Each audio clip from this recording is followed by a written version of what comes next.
Among the many different games, there is one in which you can win 1,000,000,000 by reflecting 100 waves. Because of this, a fair-haired boy appeared among the people, amazed by such a prize. Thinking about money, he also noted how he could use it to escape his life. A news site was circulating a photo of an incorruptible lawmaker named Kim Yui running for a third term. In addition, the people's chosen one had a son who was the best student in the school. He has already become the first student in school several times. In the photo, the inspired father puts his hand on his son's shoulder. This is exactly the kind of news that was circulating throughout the school around the main character. Hugging the blonde man, the girl shared her admiration for Ji-hoon. Wanting to say something, she whispered and asked the boy to leave for a minute. The remaining students in the class shared their thoughts about how they envied the best students in the school. The next moment, finding herself in the gateway, the girl asked the fair-haired man if he could lend her some money. In response, the protagonist reminded her how he gave her 300,000 won last week. The thug grabbed the boy's neck and asked if he wanted everyone to know how Ji-hoon had created the illegal website. When Ji-hoon pointed out that he had no intention of using him illegally, the thug called him an accomplice. Realizing that the blonde guy wasn't going to give her money, the girl decided to suggest that her friend surrender. After all, no one would lose from this, she concluded. But then fear appeared on Ji-hoon's face. Approaching the boy, the classmate assumed that he would be able to cope. And after such a conversation, the main character found himself at the door of his father's office with the idea of getting money. Remembering the recent conversation and imagining his father's reaction, the blonde man, with a trembling hand, reached for the door handle. But at the same moment, he pulled it away and turned away, not wanting to fulfill the whim of the hooligans. Unexpectedly, to the protagonist's surprise, the door opened, and a voice from inside asked, "Why is Ji-hoon standing here? He wants to say something." It was Kim Yui, who is the boy's father. He, adjusting his tie, noted how soon the elections would begin. And what if the kid couldn't help him? Then let him at least not do anything that will disgrace his name, the dark-haired man concluded. Looking at his son and receiving no answer, Kim Yui asked why he was silent. At that very moment, the protagonist's hands began to sweat heavily and tremble. But the very next second, Ji-hoon assured his father that he would not let him down. After which, Kim Yui wondered if there was anything left in the boy that could make him disappointed. After all, his son only needs to live the way he tells him to, the blonde man's father concluded. When the main character found himself alone in his own room, he couldn't help but gasp.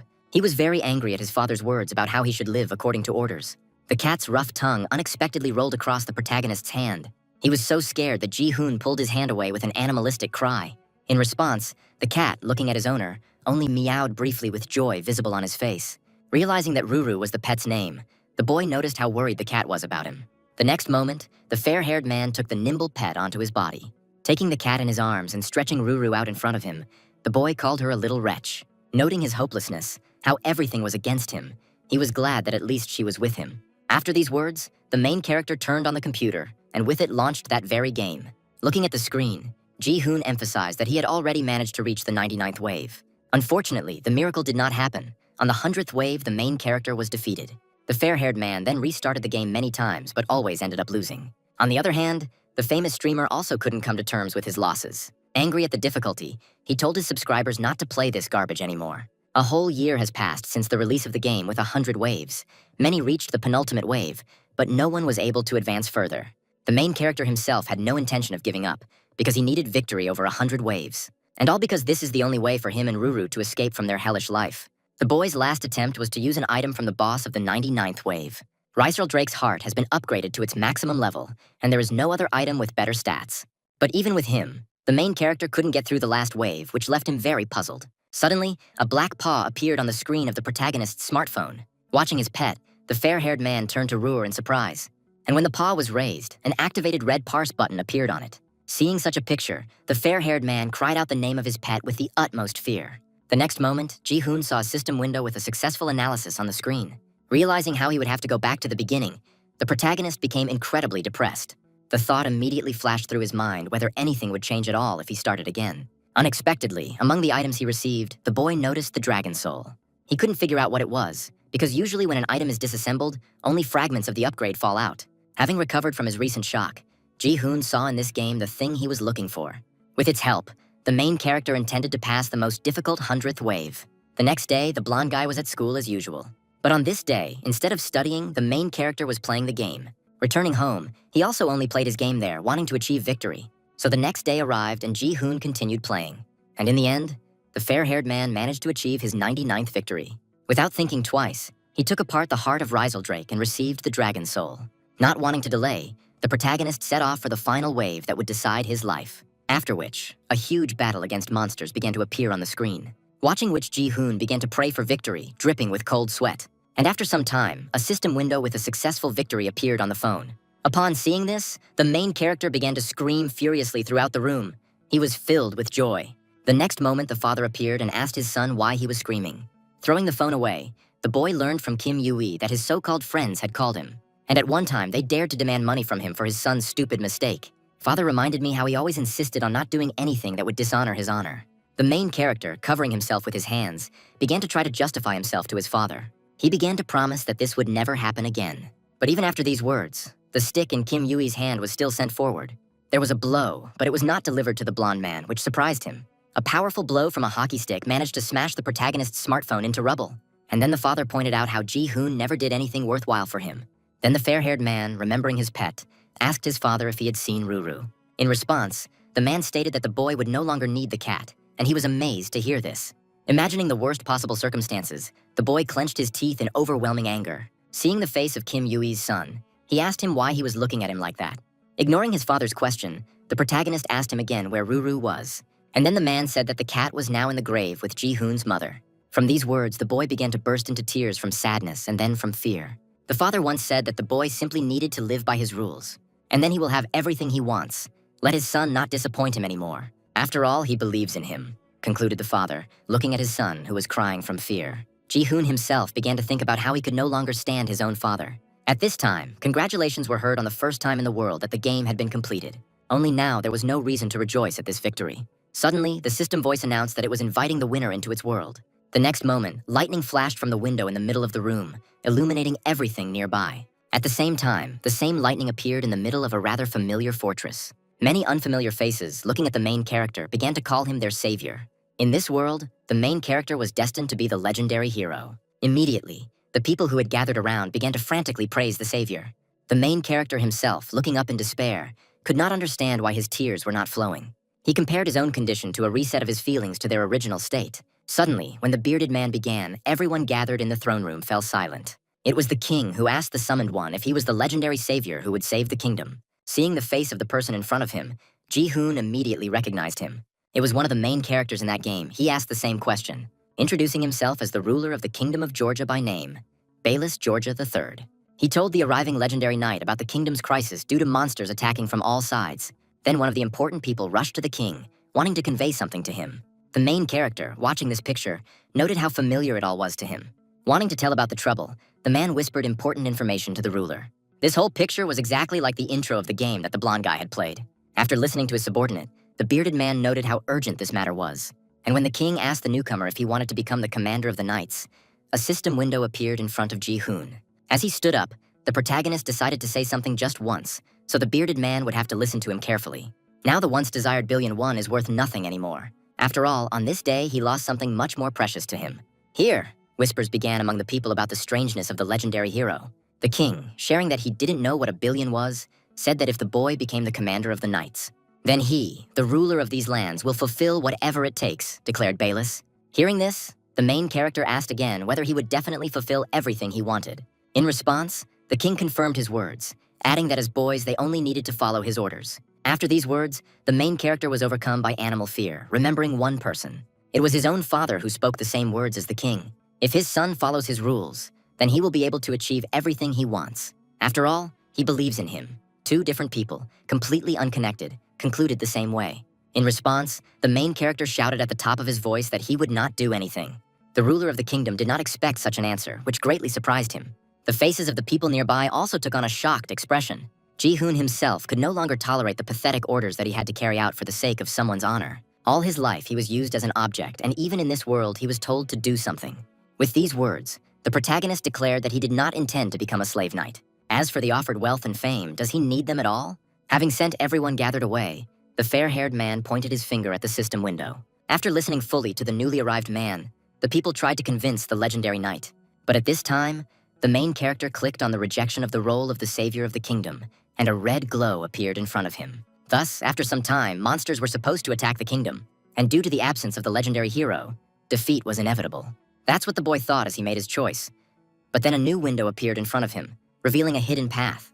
The main character was given the opportunity to join the monster faction. Reading the system window, the fair-haired man realized how he could end up on the attacking side. By this time, the king had broken his silence and declared that one must answer for one's choice. Immediately, Baelish Georgia III declared the new arrival an enemy who humiliates him, the king, and it puts the life of the entire kingdom and the people living in it in danger. With these words, the bearded man ordered his knights to attack the enemy. Without thinking twice, the crowd of royal warriors rushed at the main character.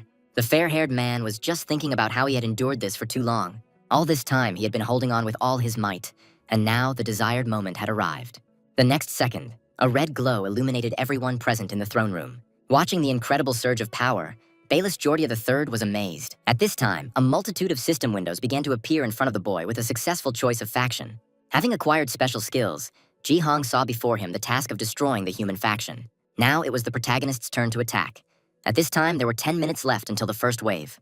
Upon completion of the task, the boy has the opportunity to take one of the local items and return to the real world. Then the fair-haired man remembered his first meeting with Ruru when his mother was still alive. Back in the throne room, the crowd of knights surrounding Ji-hoon were in confusion. The king himself now realized how he saw the outline of the monster before him. An energy he had never felt before emanated from the new arrival. The protagonist was pondering the fact that he was hearing about the monster faction for the first time. To complete the main quest, Ji-hoon was required to break through the soldiers' defenses and attack the people, the reward for which was a box with a random item. While noting the changes in the details of the task, the boy also noticed how events were developing in the order of the game. This means that a summon ticket for a random ES rank knight should appear now. But to the main character's surprise, a red egg appeared right in front of him. This was a reward for choosing a monster faction whose level was estimated at ES rank. When the blonde man confirmed receiving the award, another explosion occurred in the hall. One of the royal warriors immediately guessed how something was summoned. The boy himself was very surprised to get such a monster from the very beginning. After all, it was the strongest dragon that appears as the boss of the 99th wave, a cold-blooded dragon named Riseldrake, whose presence could destroy the kingdom. But then, when the rising dust cleared, a powerful creature appeared. Having seen what that same Riseldrake looked like, the boy learned how he only had the first level. The next second, the protagonist's finger felt a rough tongue on it. Taking another look at the dragon Ji-hong next to him, he saw a system window and the ability to use the Eye of the Overlord. It was a passive ability that allowed you to see the characteristics of monsters and items. The knights, having come to their senses, began to reassure each other that a small monster had been summoned. With these words, a crowd of royal warriors rushed at the main character. Looking at the approaching enemies, the fair-haired man thought that it was time for him to act. With these thoughts in mind, he resorted to using the Overlord's eye skill. Staring at the summoned dragon, Ji-hong thought how he could only rely on him. And then the fair-haired man learned that Riseldrake had a first-level skill called Dragon's Breath. Without wasting any time, the protagonist ordered the dragon to use its power. By this time, the knights had already rushed at the boy, wanting to finish him off. The next moment, the throne room was completely illuminated by a red glow. The power of the red beam was so enormous that it swept away everything in its path. At that very moment, an explosion thundered throughout the entire kingdom. The same beam pierced the castle walls. A huge piece of debris, broken off from the wall, rushed into a residential area of ordinary residents. When the beam dissipated, a huge hole appeared in front of the main character. The man who fell to the floor was greatly frightened by the power of this blow. The recent legendary hero's name was mentioned, leaving the others wondering what he had summoned. Ji-hoon himself, noting how easily everything was going, decided to capture the royal castle. Thinking about the reward for destroying the human faction, he guessed that there was someone with the required ability. Realizing how there is no point in returning to the real world right now, Ji-hoon decided to focus on completing the task given to him, after which the fair-haired man addressed the bearded man as a representative of the human faction. He also shared with Baelish Georgia III that he was going to destroy the kingdom. After all, the boy needs this to get the desired reward. At this time, a rather familiar girl wondered what was happening in the palace. But one of the special knights did not waste time. He wanted to get to the scene of the incident as quickly as possible. Returning to the main character, he turned to the dragon and asked him to breathe again. Hearing the enemy's words, the man ordered the knights to raise their shields and protect the king. The protagonist noted how this useless defense would not be able to block the dragon's breath. Pointing with his hand, Ji-hong told Riseldrake to attack. The target was the king, which did not frighten him much. At this time, the same spearman was running along the corridor to the throne room. The royal warriors lined up in defense, trying to save the ruler. The fair-haired man himself wanted to finish his task as quickly as possible. Just as the charge was about to go off, the door suddenly swung open, which scared Riseldrake.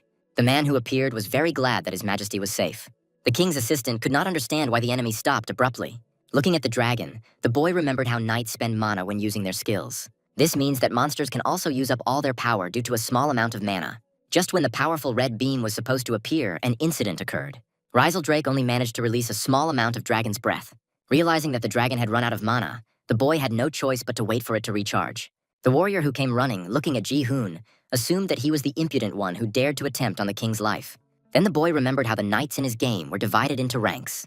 And this spearman is one of the 12 Zodiac elite knights of the ES rank. The name of such a strong character from the game with 100 waves is Ares. Turning to his majesty, the spearman asked him about his health. The protagonist began to realize the full negative side of the appearance of such a person. The king immediately ordered his knight to destroy the enemy. Having resorted to his power, Ares unquestioningly agreed to get rid of the main character. Understanding where things were heading, Ji-hoon wondered what he should do. Watching his opponent, he remembered how the character from the game attacked in an area. At this time, Ares raised his spear, intending to finish off the enemy. The main character himself noted how this character is very convenient for the beginning of the game. Then the blonde man saw the wall of flame approaching in front of him. The next second, another large hole appeared in the castle walls. A loud cry of incredible pain was heard inside the throne room. There were a lot of screams because Ares' attack hit the royal warriors. Observing such a cruel picture, the main character was, to put it mildly, shocked. The wall of flame is a straight line of fire from itself to the target. And I know this information, the main character somehow managed to dodge. Noting the charred corpses, Ji-hong noticed how the spearman didn't care about his own people. At one time, Ares was very unhappy that the enemy dodged his attack. He intended to make a beautiful burning hole right through the boy's heart. Ji-hoon thought as the flame wall was currently on cooldown. And realizing this, the fair-haired man also realized that he had some chance. But the next moment, Ares was already over the boy, wanting to finish him off. Looking at the enemy, the main character began to think about what way out of this situation there was. He didn't want it to end so easily after all this time. And then a system window with an unclaimed reward appeared in front of him. Having managed to read, the fair-haired man saw a fiery blade in front of him. Realizing the hopelessness of his situation, the protagonist ordered the system to issue his reward. After which, a chest appeared right in front of the approaching spear. Having not received the desired result, Ares was greatly surprised by such a sharp call. When the small chest began to open, Ji-hoon was surprised by the contents. It was an unusual-looking blade with a bloody hue, and upon seeing it, Ji-hong wondered what it was. Without wasting any time, the fair-haired man decided to use the Eye of the Lord to find out what this thing was. It turned out to be an ES rank sword called Hell's Blade, the magical power of which was incredibly enormous. Amazed by such rarity, the protagonist could not understand how this was possible. He also noted how the one who summoned him here, giving him such power, wants the human faction to be destroyed. When the blade lightly tapped the end on the floor, at first, nothing happened. But a moment later, a loud sound was heard, accompanied by the destruction of the castle. Once in the air, the main character could not understand what was happening at all.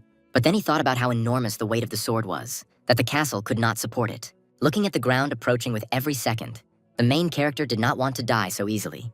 While the boy was thinking about his situation, he had already flown many meters. But then, to his surprise, the fair-haired man suddenly stopped moving towards his death. Ji-hoon, sweating coldly and surprised, was glad to stop. The savior turned out to be Rieseldrake, to whom the boy began to praise him. People had already gathered below, pointing at the main character because he was flying. Taking a short break to think, the blonde-haired man noted how crazy his start had been. But thanks to this, he clearly realized the difference between his strength and the strength of the kingdom. Even though the boy saw only one knight, he still understood how their number would only increase. Realizing how he needed to accumulate strength, Ji-hoon first decided to escape from the kingdom. Returning to the throne room, Ares, looking at the tip of the weapon with a trembling voice, could not accept that he had allowed the enemy to escape. By insulting himself with all the known words, he intended to punish himself. The voice that appeared asked for the knight's attention while he could not hold back his tears. The same voice told how his majesty wanted to say something to Ares. Without wasting any time, the knight bowed his head and began to apologize to the ruler. Having asked the spearman to calm down, Baelish Jordia III noted how the sun was already setting. And this means one thing: soon there will be an attack of monsters on the kingdom. Ares, by order of the king, was to lead the troops and go to the walls. Returning to the main character, he was still thinking about the excessive complexity of the game he had found himself in. But the biggest mistake in the game's balance was the first wave, called Wild Goblin. After all, if you don't start the game with an ES rank, which deals damage to the horse's area, it's impossible to win. And these thoughts of Ji-hoon were brought out by the ground approaching under his feet again. Turning to the dragon, the boy tried to hold him so that they could escape from the kingdom. However, after a few seconds, the main character looking forward became very scared. Thus, a cloud of dust rose in the middle of the alley, accompanied by a loud bang. Holding his back, Ji-hoon noted how he got off easy after such a blow. And when he got up, his eye caught a good pair of boots. While the boy was putting on his shoes, a stranger approached and shared how he was seeing such clothes for the first time. The main character himself, seeing who approached him, was, to put it mildly, amazed. And all because it was another character from the game with an ES rank. The holy knight Lib turned to the boy and asked him to give his name. The fair-haired man thought about how he had managed to reflect the 100th wave that no one could pass. With the help of this particular character, Lib was usually used only to pass the dungeon. But with the help of the accidentally found dragon soul, she became the key to victory. Having drawn her blade, the girl once again told the boy to identify himself. And when she heard her own name from the lips of the fair-haired man, she asked him where she knew it from. The boy shared how he had suffered hundreds of failures before he was able to understand the value of a girl. Hearing such strange things from the stranger, Lib tried to find out what he was saying. Ji-hoon understood how the one who once helped him had now become an obstacle. And in order to overcome his own path, he will have to get rid of her, the boy concluded. At this time, the goblin's angry face expressed a great desire to destroy humanity. The warriors who were on the walls could not hide their surprise and fear. And all because of this, a huge horde of monsters rushed to attack the kingdom. Rocks and arrows were used against the goblins scaling the wall. Realizing the huge number of monsters, people began to understand how long they could not hold out. A warrior suddenly ran up and reported to the commander that Lord Oven had arrived. Returning to the duo, Lib asked the boy to answer one question. How did he know her? And if he doesn't answer, then the last word will be hers, the blonde concluded. Ji-hong himself wanted to get rid of the knight as quickly as possible, but it was impossible for him. And in response, the fair-haired man assured the girl that he was a citizen from the 1st District who wanted to help in the war. But after these words, Rieseldrake appeared, ruining the boy's entire performance. Holy Knight Lib, seeing the dragon, wondered what the monster was doing here. The main character himself, being confused, could not understand why the dragon decided to appear right now. Looking at the girl, he understood that in this case he would have to act. Having thought about the battle, the fair-haired man immediately discarded this thought, because he didn't have a chance. Finding herself behind the boy, she shared that she understood the whole picture. The blonde man is an innocent citizen who was being chased by the monster that attacked the palace. At this time, Rieseldrake looked at the girl with the blade and looked at her questioningly. At one time, the girl was embarrassed at the sight of such a sweet creature. Luckily for the protagonist and his ally, an explosion occurred near the wall. While the girl was distracted, Ji-hoon tried to use gestures to explain to the dragon what to do next. And the next moment, the duo took off, heading beyond the kingdom's territory. Having remembered about the monster and Citizen Lib, I could not find them in place. After which, the soldier who ran up was glad to finally find a special knight. Then the same warrior said one word, gate, and the girl immediately understood what was happening. While this conversation was taking place, a crack appeared on the gate, growing larger with each passing second. Lib immediately ordered to throw down their bows and prepare for close combat, because soon the monsters will be able to break into the kingdom's territory. And then, among the goblins, a giant managed to make his way, already holding a club in his hand. The first time the monster struck, it was unable to break through, but many cracks appeared in the gate. After the second blow, the soldiers gathered at the gate saw a bloody club. Lib ordered her people to prepare for the monster attack. A few moments later, the owner of the huge weapon himself appeared. Thus, the battle continued, only this time on the territory of the human faction. By this time, a man wielding a flaming spear appeared. The girl, noticing Ares, was amazed at the speed of his return to the wall. The yellow-eyed man himself could not believe that the gates had already been broken down in his absence. Calling his allies useless idiots, Ares activated the flame wall, because of which the place where the monsters once stood turned red. Looking at the monsters writhing in pain, the spearman told them to amuse him. The protagonist, finding himself on the ledge, noted how the tide of the battle had changed. He thought about how he managed to get through 100 waves, but now everything is the opposite. Now finding himself on the opposite side, he needs to destroy the kingdom in 100 waves. In the past, this would have seemed impossible to the protagonist, something he would never be able to achieve. Now Ji-hong thought that Bailey's Georgia III needed to wait. The people managed to end the massacre with victory, which everyone was very happy about. While the fair-haired man watched the soldiers' celebration, he still didn't know who was behind it. Looking into the impenetrable emptiness of the forest, Ji-hong guessed that the monster faction was there. Having restarted the game hundreds of times, the boy now knows the kingdom's tactics like the back of his hand. But where the main character is heading is not the kingdom. Here, his path will start from scratch. As he was about to start his journey, the boy thought he had almost forgotten something important. It was Rieseldrake, who at that time was watching something with interest. When the boy decided to look where his ally's gaze was directed, he was surprised. The dragon's attention was drawn to ants carrying crumbs of food to the anthill. Ji-hoon noted that the more he watched him, the more he reminded him of a cat. But after these thoughts, the main character again returned to thinking about what to do next. A system window then appeared in front of him with a new task. The boy needed to create a monster faction. There was a reward for uniting monsters. The boy could gain a random ability. Having read the text, the fair-haired man began to think about how he could recruit monsters. Thinking back to the initial monsters, Ji-hong realized that they usually appeared at this time. But he still had a question about how to talk to the potential allies he had found. After all, for this he needs to know the language. At this time, a dark shadow darted into the forest. The same silhouette covered several meters in a few moments, ending up in front of the boy. The stranger, holding out his claws, ordered the man to die. When the boy had already come to terms with death, it, fortunately, did not come for him. Looking at the stranger's claws, the protagonist was struck by the abrupt stop in action. Looking at the stranger, the main character assumed that it was the front rabbit. Hearing the boy's words, the girl, showing her ears, called herself a fox. When Ji-hoon said that he didn't call the white-haired rabbit, she became even more upset. Then the main character, after thinking for a while, concluded that he was looking at an Arctic fox. The girl herself was no longer listening.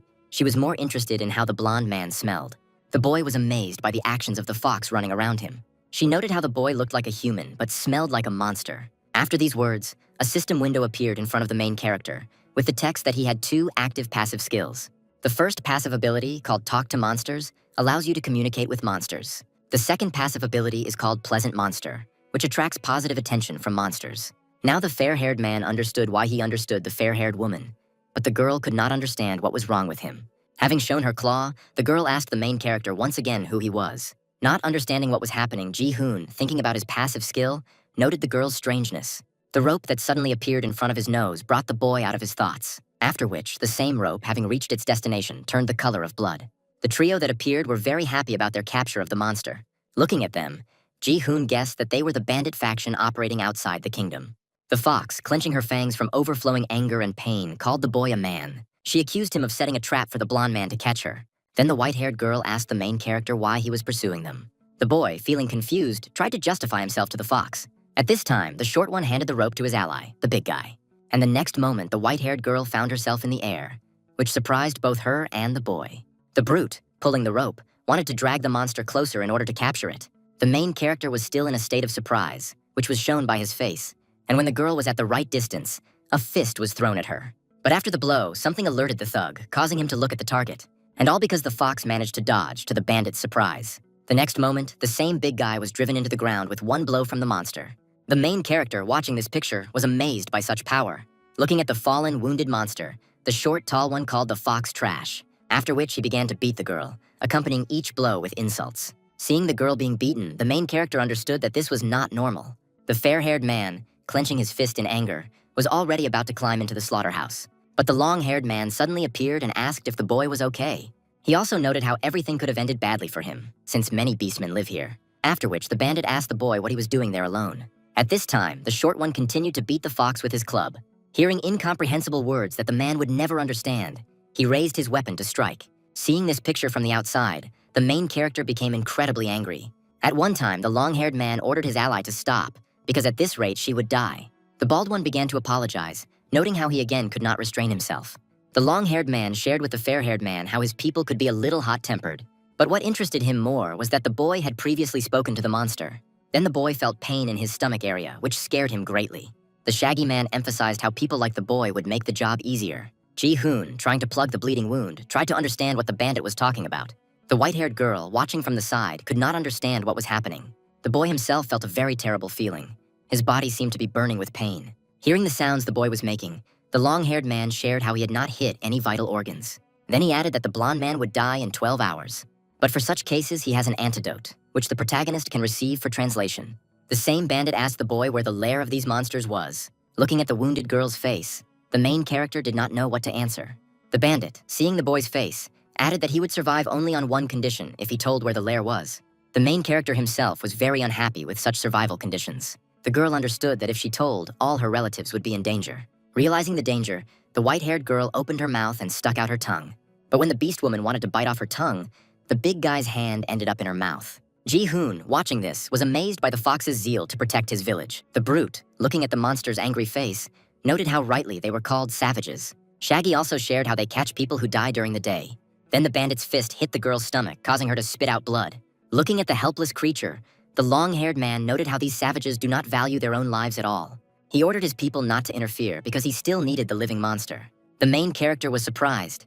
He thought that even if foxes do not understand speech, they at least sense danger. Not wanting to delay, the same bandit reminded them of the terms of their deal, on which the guy's life depended. Suddenly, the long-haired man asked the main character to relax, which surprised him. He also told how his boss needed to find one lost item so that the two could survive. In this look, Ji-hoon remembered his classmate who wanted to make money off of him. But this is just a pathetic lie which has no meaning for the boy. Even in the previous world, the girl told the bully not to hit the main character. For only one reason, because she could benefit from it. Now the bandit was in that role, but the blonde man didn't want to die so easily. Wounded in the stomach, he slowly approached the beast woman, asking her to take the people to the village. The bandits watching this scene were amazed that the boy could communicate with the monster. The white-haired woman herself shared with the boy how more than 100 residents live in her village. With these words, she asked Ji-hoon opposite if she could trust him. The main character, seeing the fox's face, didn't know what to answer her. Looking away, the fair-haired man shared how he was not on the side of humanity, and the white-haired one can trust him. But the people behind her are bad. When Ji-hoon looked forward, he was surprised by something that appeared on his face. At this time, two red eyes belonging to a dragon appeared above the shaggy man's head. It was Rizzledrake, who without wasting a second, began to focus his power on one point. The shaggy man, seeing the boy's face, asked why he had stopped translating. Rizzledrake did not foster the creation of a red ball called Dragon's Breath. The bandit himself, looking at the translator's strange face, noted how he had changed. Suddenly, the short one noticed the little dragon, which surprised him greatly. The next second, he shouted at his ally, and he reacted. Looking at the red unknown force, the bandit had already begun to beg for mercy, but no damage followed. The pathetic dragon spit didn't even reach its target. The protagonist himself was shocked by this outcome, because Rizzledrake was supposed to be the salvation. The big guy and the short one were no less surprised by this turn of events. As for the little dragon himself, he could not understand what had happened to his power. The blonde man now realized how Dragon's Breath's cooldown hadn't finished yet. Seeing how the earth paid, the thug understood that this was not a full-force attack. The long-haired man, reaching for the gun, shared how he had never even gotten married. And therefore it is not time for him to die yet, he concluded, throwing his club at the monster. The next moment, Rizzledrake was sent flying, not of his own free will. After rolling a couple of meters on the ground, the dragon was defeated with one blow. The bandit couldn't understand how the monster dared to try to break his head. Not knowing what to do, the short man suggested catching and selling the creature. In response to this proposal, the shaggy man said that he did not need such a thing. Heading towards Rizzledrake with a weapon, the long-haired man intended to destroy him. He was extremely angry at the fact that some pathetic monster dared to attack him. At this time, the main character, baring his teeth, showed anger with his whole appearance. Tom remembered the bandit's words that if he translated, he would be able to survive. Ji-hoon was angry at himself, because even in this world he was trying to survive in such a pathetic way. He also remembered his father's words, how he called the fair-haired man useless. At that moment, Ji-hoon decided that he didn't want to regret anything anymore. Returning to the long-haired man, he had already sent his club at Rizzledrake. While the wounded beast woman wanted to stop the man with words, a boy walked past her. At the same time, a system window with a passive ability appeared in front of the blonde man. It was called the Physical Monster, and with its help, the strength of its owner exceeds that of a human. After which, dust rose near the bandit's location. The white-haired girl nearby couldn't believe what she saw. Even the long-haired man's allies were, to put it mildly, surprised by such suddenness. When the dust cleared, the same long-haired man who had attempted to take the life of the little dragon appeared. Without thinking twice, the duo rushed to help their ally, forgetting about protecting the monster. The girl tried to understand how the blonde man, while under the influence of the poison, managed to do such a thing. But what the fox saw with her own eyes next surprised her even more. And all because the main character, worried about the monster, asked if he was okay. Then he looked at Rizzledrake and emphasized how he reminded him of someone. The one who was next to him and gave him strength, made him smile. His only friend named Ruru. Comparing his new friend to a cat, Ji-hoon promised to protect him. Having raised their ally, the duo began to threaten the boy with their leader. But in response, the main character only looked angrily at the bandits. Seeing the fair-haired man's face like that, the duo were very scared. Not wanting to end up as corpses, they decided to escape from danger. At one point, Rizzledrake, as if nothing had happened, began to growl at the backs of those running away. But his roar ended immediately when Ji-hoon, who was standing behind him, began to fall. After which the little dragon began to circle around the main character, wanting him to wake up. He himself, looking into the filling emptiness in his eyes, could not believe in his death. Seeing Rizzledrake's face, he wondered what would happen next. At that moment, Ji-hoon remembered moments with his mother. While there, the boy could not contain his anger because his father did not come. When the boy opened his eyes, a small light first appeared in front of him. It was a torch. The beast woman, taking the body of the main character, was heading through some cave. After some time, a crowd of long-eared people gathered and began to furiously discuss something. They saw a man for the first time, but in their opinion, there was something wrong with him. Noting how the poison was supposed to be neutralized, they were curious when he would wake up.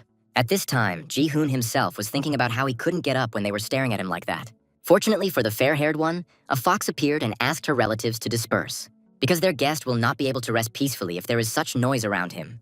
The main character, hearing a familiar voice, immediately understood who it belonged to. The girl who came in assumed that the boy had already woken up. With these words, she asked him to understand how he looked like a human to her fellow humans. And for the first time, they see a person who smells different, the fox concluded. Then Ji-hoon realized that the deadly poison had already worn off. All this credit went to the monsters, because they had the antidote in their village. At that very moment, the protagonist understood how he ended up in the village that the girl so wanted to protect. Then the main character asked the white-haired girl why she was so wary of him.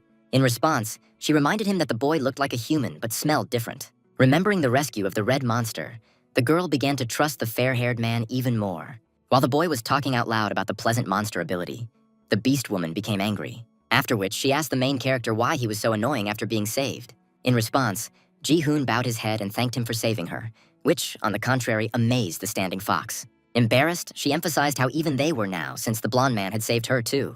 While the girl was chatting, the protagonist's ear heard something familiar. The owner of the joyful sounds turned out to be Rieseldrake, whose name the boy shouted. Hearing the name of the red monster, the girl decided to introduce herself too. Noticing how they didn't know each other's names, the fox had already decided to introduce herself. But then, to spite her, a female rabbit appeared and turned to Reeve, telling her how the elder was looking for her. Finding himself on the street, Ji-hong looked around at the surrounding areas and was very happy. This village called Varen was built by the rabbit beastmen, but now the beastmen who lost their villages also live here. Seeing the fox, the rabbits, rejoicing at her recovery, noticed how depressed she looked. The thug who showed up told how he heard that Roya went into the forest. In response, the white-haired woman assured the bull that she would be much more careful. Hearing all this talk about the fox, Ji-hoon noticed how much everyone cared for her. He immediately noticed the girl's depressed face and asked why she was like that. In response to this, the white-haired girl shouted and turned to the main character, wanting to know something. Addressing the blonde shout, she asked him if he had a name. The main character was taken aback by this question for a few seconds. Having introduced himself as Kim Ji-hoon, he suggested that his name was unusual for these parts. But then the girl also introduced herself in response. Her name was Ria Rindrian Perditi Ceciliad. After which she turned towards the villager, listening to his joy for her recovery. Sitting down, she assured the rabbit of her good condition after her recovery. Ji-hoon himself noticed how the fox suddenly became more cheerful when she introduced herself. He also remembered how his main task was to unite monsters into one faction. But he was torn from these thoughts by the same Ria, reminding him how they needed to hurry to the elder. The protagonist could not understand why the girl wanted to know his name if it was not used when addressing him. Ji-hoon thought about the task and wondered if he would be able to create the monster faction. A few moments later, he found himself in the elder's presence and declared that he was handing over the village to the boy. The duo's expressions changed dramatically from such a sharp statement. In response to the fox and Ji-hoon's words, the elder noted how old he was. But the girl was not going to give up, to which the former elder responded with a laugh that the decision had been made. Ria had no intention of giving up at the time, which is why she rushed after him. After some time, the old man told how he often had strange dreams, and they always came true. After which he, looking at the boy, said that only he could save the village. Thus, a system window appeared in front of Ji-hoon with a reminder of the main task of creating a faction. Then the boy immediately realized that this was somehow connected with his task. He remembered the words of the long-haired man who told him about the loss of his leader. At that very moment, one thought pierced the protagonist's mind, which amazed him.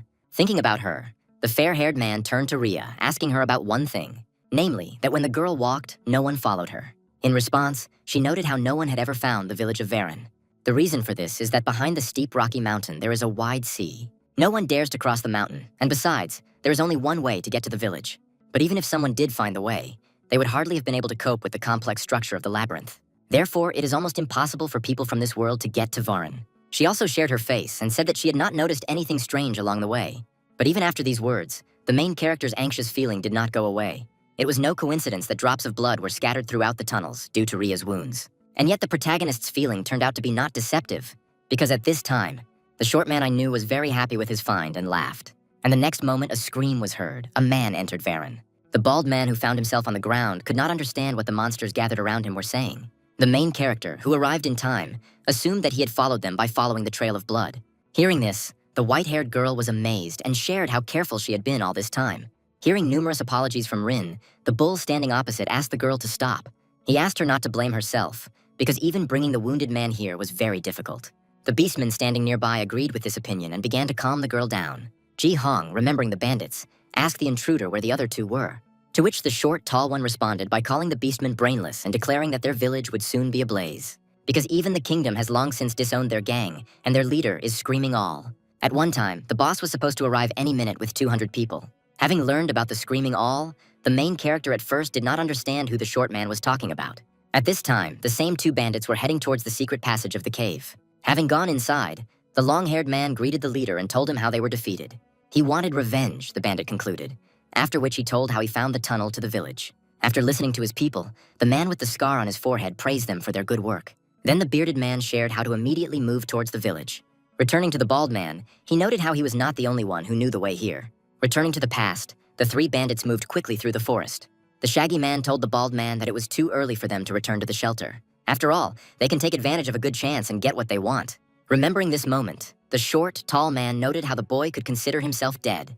Listening to the bald man, a surprised Rin wondered what he was talking about. Then the main character told how the bandits found out the way to the village and were now heading there.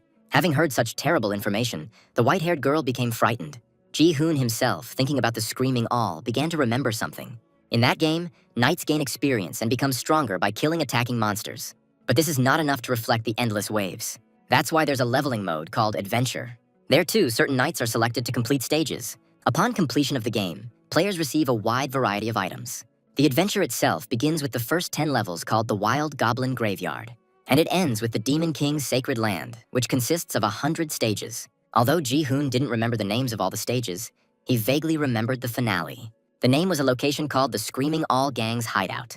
Also, each stage had its own backstory. This one was connected with Varan. According to the game's lore, this place was completely destroyed along with all its inhabitants. Unexpectedly, the short, tall man shared that he had one suggestion. He will ask the leader to spare the one who frees him. Hearing these words, Ji-hong understood how the beastmen did not understand them, but they had already penetrated their hearts. At that very moment, an echo of fear rang through the assembled crowd. Rhea, thinking about the man's words, began to blame herself.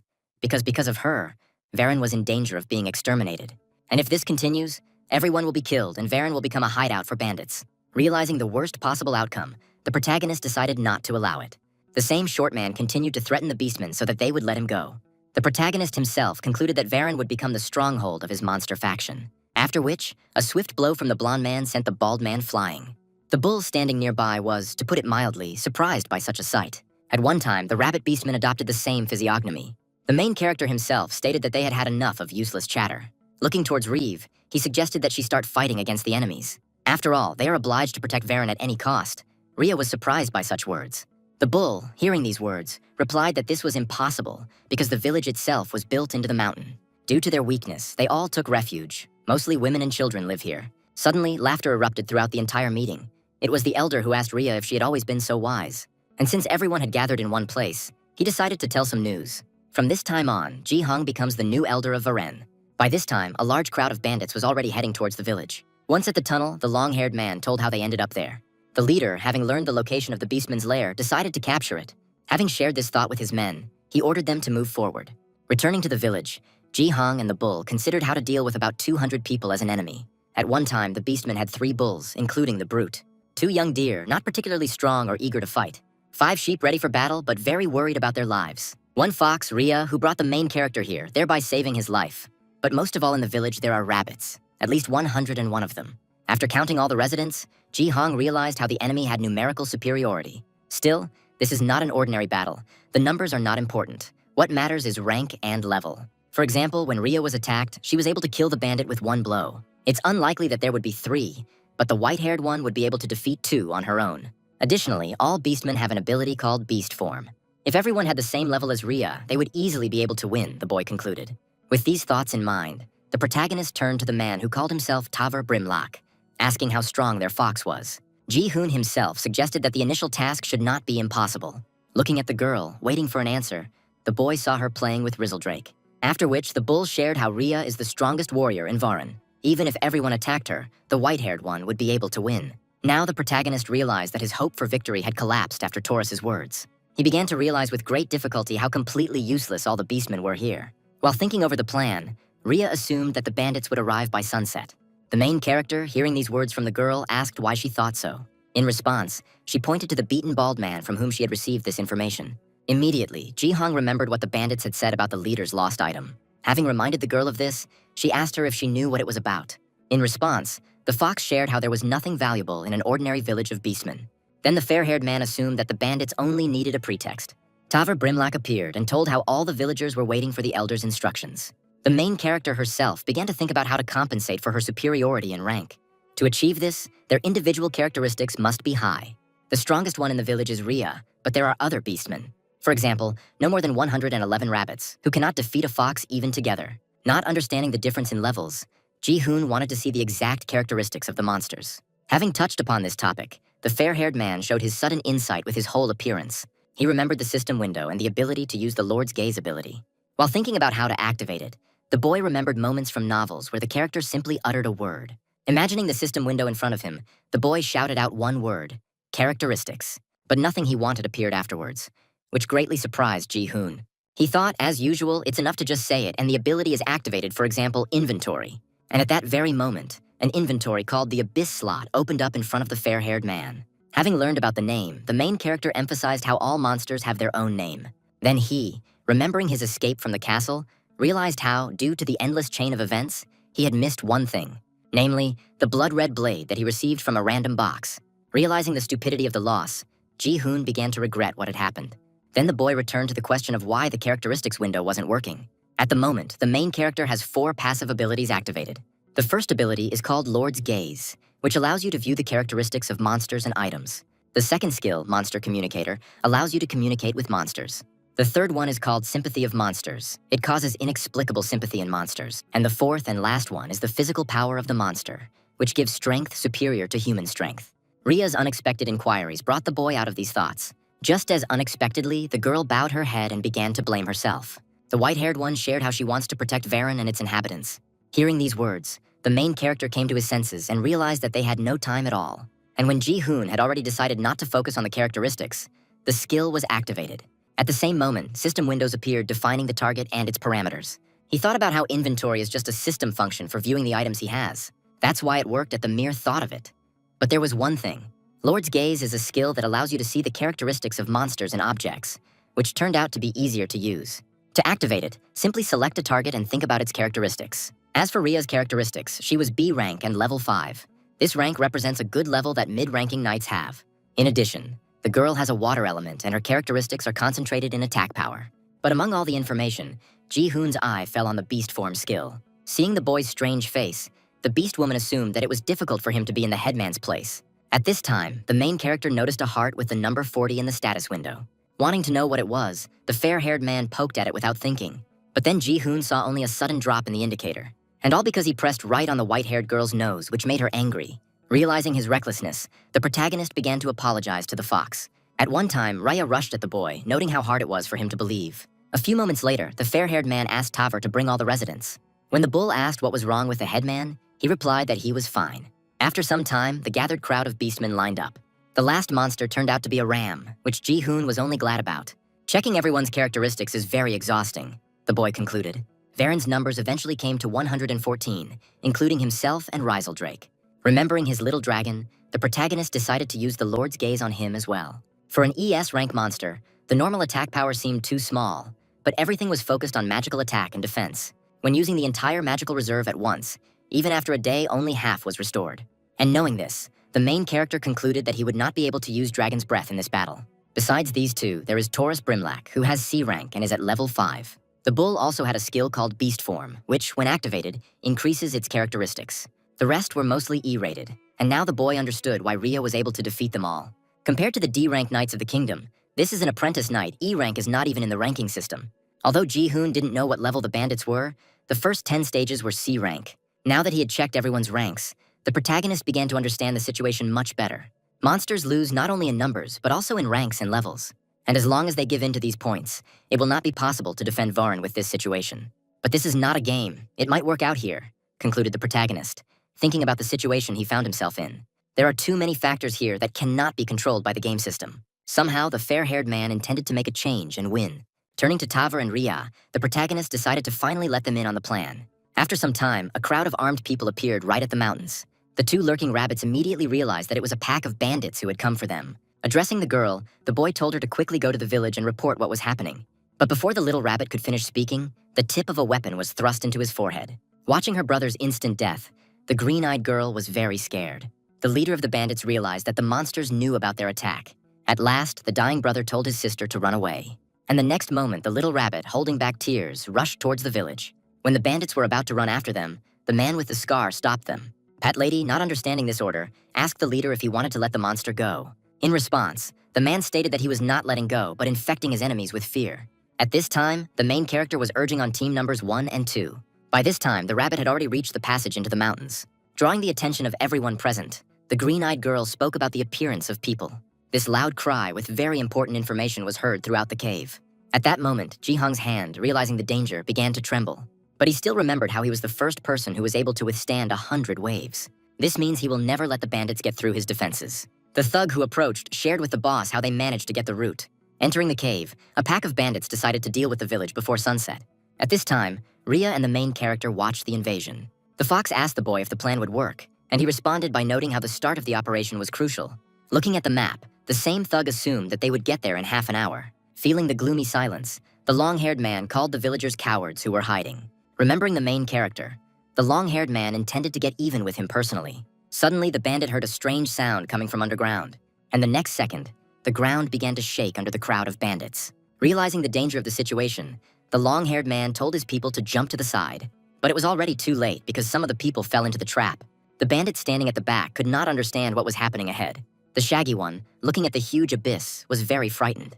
The bandits who found themselves in the pit were completely wounded, their bones were broken. Having set his feet on solid ground, the long-haired man became even more angry at the monsters. The leader himself, examining the trap, noted how it was constructed by digging a hole.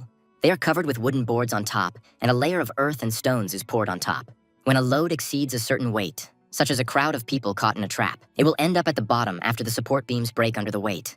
The big guy shared that when they came yesterday, there were no traps. And if they have already run into one trap, there will be more to come. Suddenly, in response, the man with the scar called his allies fools.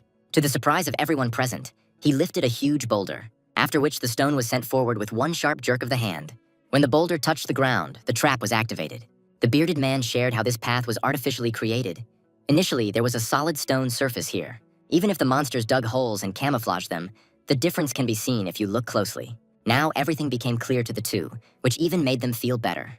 The bandits now began to distinguish where there were traps and where there weren't by the amount of gravel. The leader added how these traps only confirmed the weakness of these monsters. The bandits then decided to continue their attack, leaving a few people to pull out those who had fallen. Raya, watching from the side, immediately realized how the traps were discovered. But that was part of the plan, the protagonist declared happily. Chiseling a solid stone, even with the increased strength of the beastmen, took a long time. Perfectly camouflaged holes were impossible to find in a short time. And for this, they have only 2 deep traps, and all the rest are fake. This is so that they have time to prepare for the next stage. With this thought, Ji-hoon noted how the bandits were greatly slowed down by the traps. At this time, many cracks appeared in the rocky mountain. The brute, following the map, shared how by going forward and turning right, they could find themselves in the village. But what the scarred man saw next completely destroyed the truth of the big guy's words. And all because a fork with 3 whole passages appeared in front of them. Noticing the familiar weeds, the shaggy man said that they needed to go left, not right. The leader immediately noted how monsters also know a thing or two about cheap traps and illusions. At that very moment, the bandit boss realized that the monsters were buying time. They were preparing something in the village, which meant they couldn't delay, he concluded. Thus, the crowd of people decided to split into 3 groups and move on. A bandit nicknamed Juravel was sent into the left tunnel. The middle one ended up behind a blonde guy named Damp and his men. The leader himself decided to take the rightmost passage. After some time, the detachment under the command of Crane found itself at a dead end. Light appeared on Dampa's side, which made his people very happy. Grabbing his weapon, the thug told the bandits behind him to get ready. But even on the way of the bandit boss, a mysterious light was visible coming from outside. The man with the scar immediately concluded with a grin on his face that only the right tunnel was correct. In preparation for the upcoming battle, the leader ordered his men to kill everyone. On the other path where Dampa was, he and the others had already rushed to the attack. The leader and his bandits also rushed towards the exit, shrouded in light. But what the man with the scar saw when he left the cave greatly surprised him. In front of them was a dense and very familiar forest, as if they had seen it just recently. The passage that the leader chose turned out to have an exit right next to the cave they were entering. As for Dampa and his people, their path turned out to be real, and a village appeared in front of them. Stopping, he ordered one of his allies to return to the fork and inform the others. The next moment, an interesting picture appeared before the bandits' eyes. It was their bald ally who was beaten and tied to a tree trunk. Without thinking twice, the bandits rushed towards Cargo. That's the name of this short, tall man. Untying his ally, the big guy asked if he was okay, while the bald one was wondering where the boss was. Looking at the crowd of people who had arrived, he asked them why there were so few. At this time, the bandit sent to the leader and deputy was making his way along a familiar path. Suddenly, the short-haired man noticed the leg that had appeared so unexpectedly. It was Rhea who managed to send the bandit flying with one blow. Looking at the defeated bandit, Ji-hoon noted how it was impossible to reveal their plans yet. After all, this numerical advantage was achieved with great difficulty. Using decoys to gain extra time, using primitive traps, they forced the enemy to underestimate themselves and divide their forces. Having learned about the detachment's size of 60 people, the bald man immediately called this number insufficient. Suddenly, one of the bandits shouted and shared how they were surrounded on all sides. In this way, the main character managed to gain a numerical advantage. Then, from the passage in the mountain, the fair-haired man appeared along with the fox. Looking at the crowd of monsters, the main character addressed all the squads. After which, on Ji-hoon's orders, all the monsters' forces were directed at the bandits. Dampa, looking at the approaching monsters, ordered his men to kill each one. Thus, the protagonist's plan to protect the village began successfully. When the two crowds were at the right distance, Ji-hong ordered the use of the beast transformation skill. The brute, having delivered a heavy blow, was unable to hit the target, which surprised him greatly. When the beastmen transform, they emit a large amount of smoke. When the fair-haired man first learned of this fact, he immediately decided to use it in battle. To begin with, the protagonist decided to create a smoke screen together with the beastmen. The next target was Taurus, with his transformation skill in use. Thus, a huge silhouette appeared among the bandits, frightening everyone. The bull threw a huge boulder, causing the attackers to fly. At this time, the rabbit's paws that had appeared also intended to contribute to the victory. While two were holding back the bandit, the other two rushed towards the man's face, after which two crushing paws touched the bandit's cheeks. At one time, deer would target people and then run at them with their antlers. On the other side of the carnage, the three were furiously beating a large ball of wool. Although the lamb was not in any pain at all, it was very scared when they beat it with the intent to kill it. Also, very dissatisfied screams were heard. Some strange Jew, when touching the bandits, was burning them badly. It was Rieseldrake, who was already very tired, using Dragon's Breath, even though it was a weak version. With the numerical advantage and surprise attacks from the smoke, the monsters gained the advantage. This plan was sure to lead to victory, but the emerging voice could change everything radically.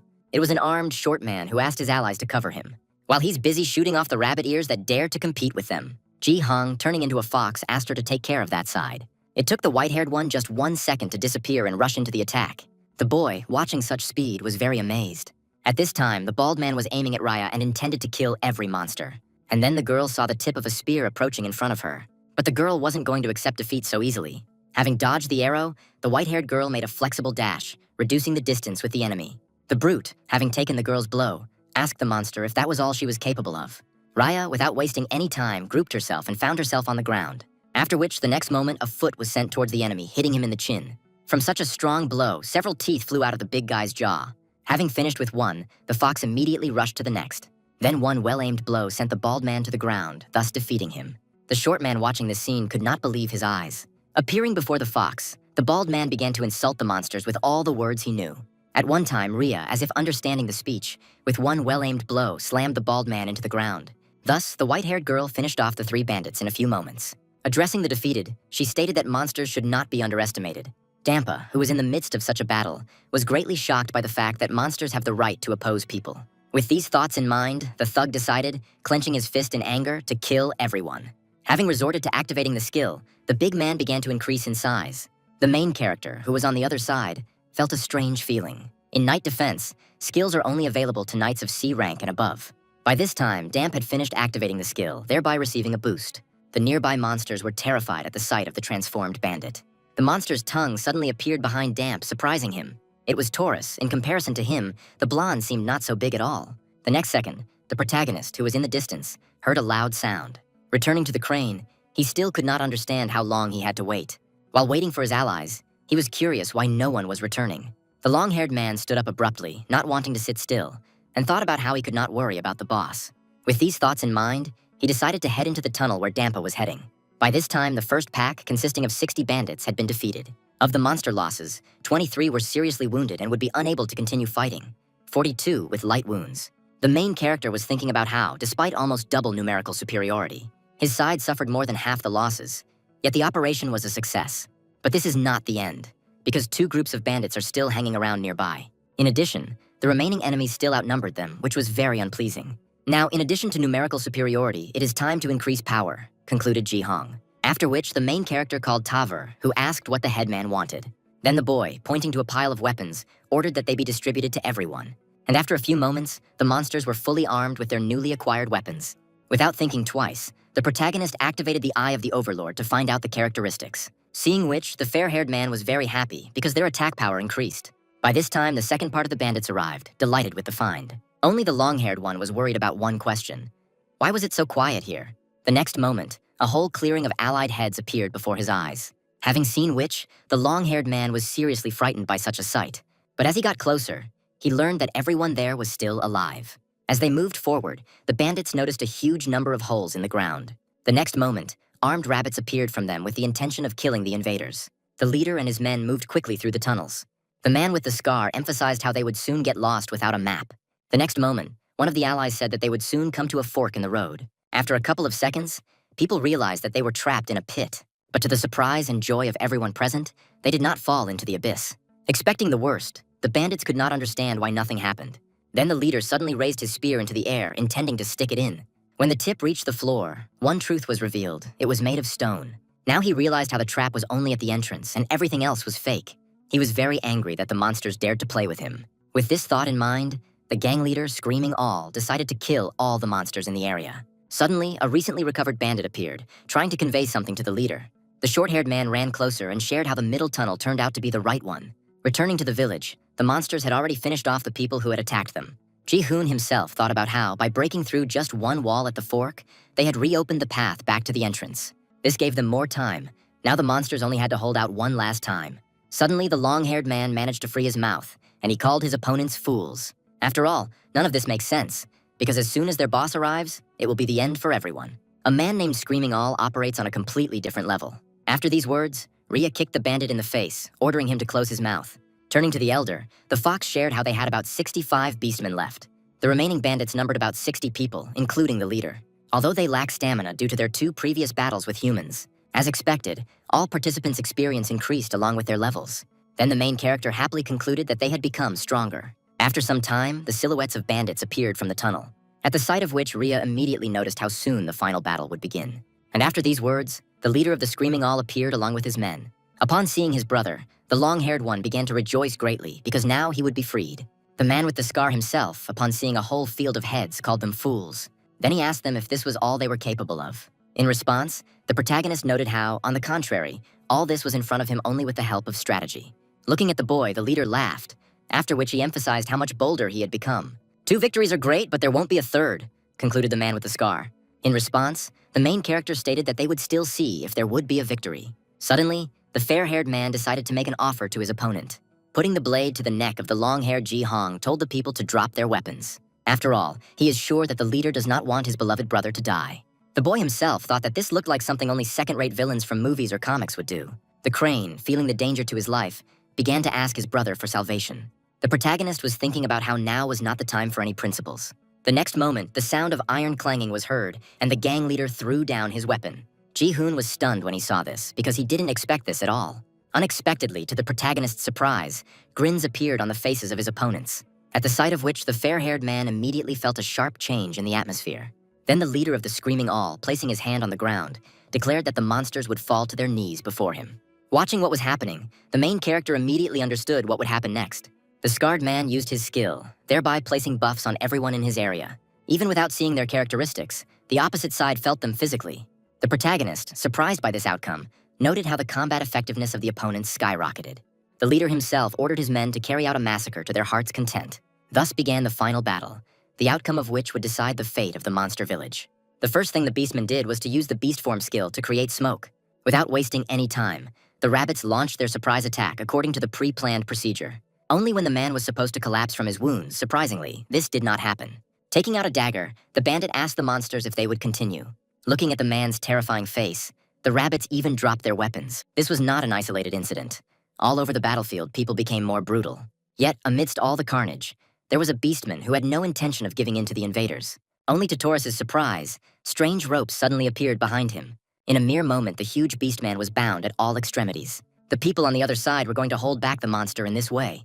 And then the huge carcass of Taurus fell to the ground, raising dust. Not wanting to miss the chance they had received, the bandits attacked the bull. On the other side of the battle, the burning lambs tried to avoid attacks. Even Rieseldrake himself was not to be tolerated. They opened fire on him. The main character, observing the whole picture, thought how having a weapon, their chances were slim.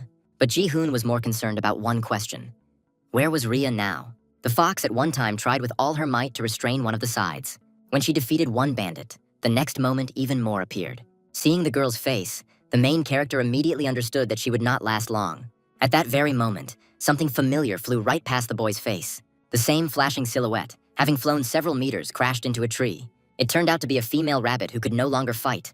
Looking at her, the boy realized that they would soon lose, which meant they needed a way out of this situation. And to do this, he needs to capture the leader of the enemy crowd of people, concluded Ji-hong. At this time, the leader of the Screaming All ordered his men to attack. Right there, the main character saw Taurus being beaten by a group of people. While thinking over his plan, the fair-haired man shouted the bull's name, which attracted his attention. Returning to the past, when the beastmen were just preparing for the final battle, the elder examined the characteristics of Taurus. Then the boy shared how he would give the bull a signal when it could use the skill. While the beastman was recalling the recent conversation, a man standing nearby told his allies to finish. And after these words, several bandits aimed their blades at the monster's body. However, they were unable to achieve their goal because Taurus had already taken the form of a giant. Rushing forward, the protagonist turned to the bull for help. Ji-hoon now has a chance to deal with the leader in 3 minutes, because after that, Taurus will return to its original form. Thus, the duo rushed towards the leader of the Screaming All, wanting to put an end to him. Only the man with the scar didn't even get scared at the sight of his enemies, but on the contrary, he grinned in response. Having reached the required distance, Taurus, using the wound ropes, decided to launch his attack. The bandit on the other end of the rope then rushed towards the leader. In response, turning to his ally, the man called him a fool and told him to finally let go of the rope. After such a surprise, the bull decided to personally strike at the enemy. After such a powerful attack, a cloud of dust rose around the giant's fist. The leader's voice appeared and noted the monster's large size, but he couldn't really see what it was. At one point, the man with the scar, after his words, looked at the monster again with mockery. Having moved to the main character, he was already behind the leader of the bandits. But suddenly, a giant Taurus rushed towards Ji-hoon, which surprised him. Realizing the speed of the enemy, the boy's expression immediately changed. A few moments later, the duo found themselves on the ground, creating a roar across the entire battlefield. But that wasn't all, because a foot followed suit, heading towards Taver's face. The crushing boot of the leader of the Screaming All managed to slam the monster into the ground. Having dealt with one annoying opponent, he moved on to the next one. The fox, who was on the other side of the battle, noticed the beating of his comrades. The main character himself saw only a blurry image in front of him. He also remembered how he looked at his stats before the fight, and they turned out to be better than those of Rhea and Taver. In addition, Ji-hoon had a trump card up his sleeve for the worst-case scenario. It was a passive ability of Physical Monster, which gave the owner strength superior to human. Rushing towards his opponent, the protagonist noted how this was his last hope. At the same moment, a system window appeared. When attacking people, all characteristics increase by 200%. This is all that is left for the boy to oppose the leader of the Screaming All. The white-haired girl was amazed when she saw such furious zeal of the main character. By this time, Taurus, who had recovered, was of the same opinion as the fox. The boy himself, having delivered his blow, heard a strange sound reminiscent of a neck crunch. The leader, having received such damage, took a couple of steps back, after which, looking at Ji-hoon, he declared that he would never get a third victory. At the sight of the enemy, who had just flared up, the boy could not believe his eyes. The next second, he received a powerful and unexpected attack in his stomach, after which the main character, holding on to the affected part of his body, fell to the ground. He held himself with difficulty even in this position, but he did not want to fall. Only then did the bandit leader's hand grasp the blonde head, and then, with one sharp movement, the man with the scar slammed Ji-hoon face down into the ground. Having dropped to the enemy's level, the leader told the boy to stay put and not interfere with him. It was from this place that he wanted to show the destruction of the village's inhabitants. Looking at their leaders, both sides stopped the slaughter, directing their gaze to one point. The wounded bull beastman, rising with difficulty from the ground, shouted to the elder. At one point, Raya rushed to the duo, ordering them to let Ji-hoon go. But someone among the bandits was just waiting for the right moment to launch a surprise attack. At the same moment, an arrow pierced the white-haired girl's leg and got stuck there. The main character, watching this, was very scared for the fox. Then the beast woman fell to the ground, raising dust and never reaching the headman. Glavarb, looking at the sky, noted that it was almost sunset, but the monster was still finished. Turning to his men, the boss asked the bandits to listen to his words. He also declared that the war was over, and people were very happy with these words. But then the man with the scar ordered the entire village to be burned down so that nothing remained. After which, a multitude of quickly made torches rose above the houses. And after a measly few seconds, a fire broke out in front of Ji-hoon. The entire village was painted bright red. It was a merciless fire. Once wounded in past battles, the beastmen began to leave their homes. The bandits had no intention of stopping. On the contrary, they just continued throwing torches. The rabbit standing nearby realized with hopelessness that it was all over for them. The leader, continuing to hold the boy, said that war is not so simple. The losing side loses everything. Nearby, the bandits who had captured the beastman began to mock him. At this time, even more freed bandits rushed to Tavra. Their boss, having raised Ji-hoon, declared that his family, friends, and life had come to an end. By this time, the fox, having taken out the arrow, could not believe what he saw. Feeling the boy's hands, the leader was amazed at his zeal. The fair-haired man himself thought about how he couldn't lose so easily. At that very moment, he remembered his mother when she had just brought Ruru home. Remembering his unachieved goal, Ji-hoon clenched his teeth in anger, after which the boy shouted to the whole neighborhood that he would never give up. The beastmen, who had recently come to terms with defeat, came to their senses. In response, the leader asked the fair-haired man what would happen if he did not surrender. Then he pulled out a small dagger from under his woolen cape. Pointing at the boy, who was surprised by this turn of events, The boss declared that the relationship was over. Only the further death of the main character did not follow. Red blood spilled, and the hand of the leader of the Screaming All appeared in the air. The man with the scar himself could not believe such an unexpected outcome. The fair-haired man, looking at his savior, was himself shocked by the unexpectedness. Then he remembered one distinctive feature of one beastman. While everyone could use beast form with MP, Rhea couldn't when she had enough. After all, if you remember the first meeting of these two, even on the brink of death, she was unable to use the skill. But now the main character sees an awakened foxman in front of him. Turning to Ji-hoon, the white-haired girl asked him to give her the next order. Returning to the leader of the Screaming All, he, holding the remains of his arm, screamed in pain. And then the main character, looking at this picture, gave the order to wipe the faces of all the bandits from the earth. Hearing the words of the headman, the white-haired girl unquestioningly agreed with them. And the next second, in the place where the fox had recently stood, it was no longer there. Seeing the monster in front of him, the leader asked how he dared to take away his hand. But the beast woman said nothing in response, but only continued her attack. A second later, the severed head of the Screaming All boss appeared in the air. The brother, watching this picture, could not believe that all this was real. At one time, Rhea ordered the people to close their mouths and never open them again. The other fighting bandits were shocked by the boss's sudden death. Then, after the death of the leader, all the effects of people disappeared, which caused the recently received wounds to come to their senses. A system window suddenly appeared. When night falls, monsters become stronger. Thus, all the beastmen received a surge of strength and self-confidence. The rabbits, having received a bonus to their characteristics, decided to rush into the attack. As night fell, they all became more aggressive towards people. The bandits came to their senses and realized that at this rate they would not be able to win. The protagonist, observing the unimaginable zeal of the monsters, did not notice how it started to rain. The people started to run away, but the rabbits weren't going to let them go that easily. The protagonist thought about how he had hastily believed in the ease of the early mission. Having moved to the beastmen, they were very happy with their victory. Thus, the first battle in this world ended in victory. But at what cost? More than half of the village was burned along with the beastmen's belongings, and many residents died, leaving their families wounded with grief. Thinking about this, the main character began to blame himself, because if he had tried harder, all this could have been avoided. Raya, who had unexpectedly approached, noted how the boy shouldn't take everything on himself. The white-haired woman added, emphasizing how everyone has their own abilities. And remembering the recent moment, she concluded that Ji-hoon did everything he could. Hearing these words, the main character gained new strength. The fox asked the headman opposite to continue to take care of Verena. After hearing these words, Ji-hoon's expression changed in surprise. At the same time, the strange characteristic next to experience points rose to 51 units. With this, the fair-haired man then saw Rhea running away, saying that she would help with the cleaning. The main character himself mentally thanked the girl because she gave him strength. Nothing has ended yet, but on the contrary, it was just the beginning. Suddenly, a system window appeared in front of the boy with the completion of the task to create the monster faction. Looking at the system window with the reward for receiving a random rank, Ji-hoon decided not to repeat the mistakes of the past. A few days later, the residents slowly tried to rebuild their village. Raya approached and turned to the headman, deciding to share how she ended up nearby. She then invited him to have lunch together, which the fair-haired man was happy about. But when Ji-hoon found out that it was another carrot, his face changed. The fox shared how their carrot field was burned, but the supplies were preserved. Suddenly, the boy suggested that the girl was a carnivore, to which he received a negative answer. Looking at the carrots, he emphasized how much better it was than nothing at all. After taking a bite, the main character inquired about the girl's well-being and her leg. The white-haired one shared how everything was fine with her. She could now walk. After listening to the fox, Ji-hong thought about the amazing vitality and recovery of the beastmen. It was only thanks to this factor that the settlement was able to quickly recover. In such a short time, residents also managed to hold funerals for the victims. And excluding those bandits who died or escaped, they sentenced 55 prisoners. The gathered crowd of formidable beastmen wanted to avenge the dead, but taking the lives of unarmed creatures has never been easy. And after long discussions, the monsters, together with Ji-hoon, decided to let them go, but only with one big condition that would decide the lives of the bandits. Having tied up the people and thrown them onto the raft, the protagonist wrote on a note that this was the Screaming All gang, which they could not catch in the kingdom.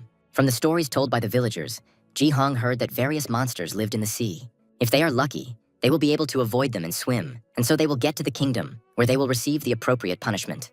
But besides all this news, the main character learned another interesting thing. The reason why the bandits were looking for Lee's lair and the item their boss was looking for, the boy accidentally found when he came to Rhea's house. Noticing something familiar, the boy, without thinking, activated the eye of the observer. It was a rope with multicolored things tied to it, which turned out to be power-up stones. When the main character looked forward, he saw a table on which lay a green stone. It was a genuine B-rank enhancement stone, which was a rarity. The main character immediately asked the fox why she had something so valuable lying around in her house. Only after these words did a huge bag filled with something fall to the floor. The content surprised the protagonist even more. It was a whole bunch of power-up stones. But looking up, he, not believing his own eyes, assumed that he was now in a dream. He even started screaming loudly because what he saw seemed impossible to him. On the ceiling, there were many similar bags filled with stones. Not wanting to wait for anything, Ji-hoon lowered them to the floor and opened them. Holding such a treasure in his hands, the protagonist wondered how much it cost. Later, he learned that fox people are very fond of shiny things. They believe that these objects bring good luck, so they have a habit of hiding such things, collecting them and hiding them in their homes. When the girl found out that the bandits came because of her stones, she began to blame herself. Everyone said that everything was fine, but Rhea continued to blame herself and she tried to throw all the stones into the sea. However, the main character managed to stop her, assuring her that only those who came for them were to blame. When the blonde said rather obvious words, Rhea looked at Ji-hoon and burst into tears, and her heartbeat in the stats window increased to 60. Having received the desired result, the boy said that he would keep an eye on them as they were dangerous, after which, using his skill, he placed the stones in his inventory. Having received many power-up stones, Ji-hong thought about how his faction needed to become stronger. By evening, the main character asked Rhea where she had put the bandits' weapons. Thus, the duo found themselves in the warehouse of the Beastman village. Taking out a bag of stones from his inventory, Ji-hong shared how he intended to test one thing. Taking the dagger and the stone, the fair-haired man added that this thing was his luck. After placing the blue enhancement stone on the weapon, Ji-hong shouted the words, "Weapon Skill Enhancement," after which, one huge room in the building was colored with a red glow. When the white-haired girl saw what was left of her precious stone, she was surprised. Having heard from the boy about obtaining the desired result, she angrily asked why he was breaking the stones. With the help of recent actions, the protagonist managed to upgrade the dagger to C rank. The chance of successful improvement is 70%. For B rank, it is already 55. Without thinking twice, Ji-hoon decided to continue improving his weapons. The rabbit outside couldn't understand what was happening in the warehouse. After some time, night fell and the boy continued to improve. Even in the morning, the beastmen passing by were amazed that their elder was still there. The awakened fox asked Ji-hoon if he was still doing that thing, to which the fair-haired man responded by sharing how he had lit it for the 2,568th time. Finding himself in a powerless state, he added that he even thought about throwing the stones into the sea. Rhea ignored these words, but she was angered by the fact that the boy had broken so many stones. In response, the protagonist shared with surprise that the improvement had been successful. Now the Screaming All has a B rank and very good characteristics.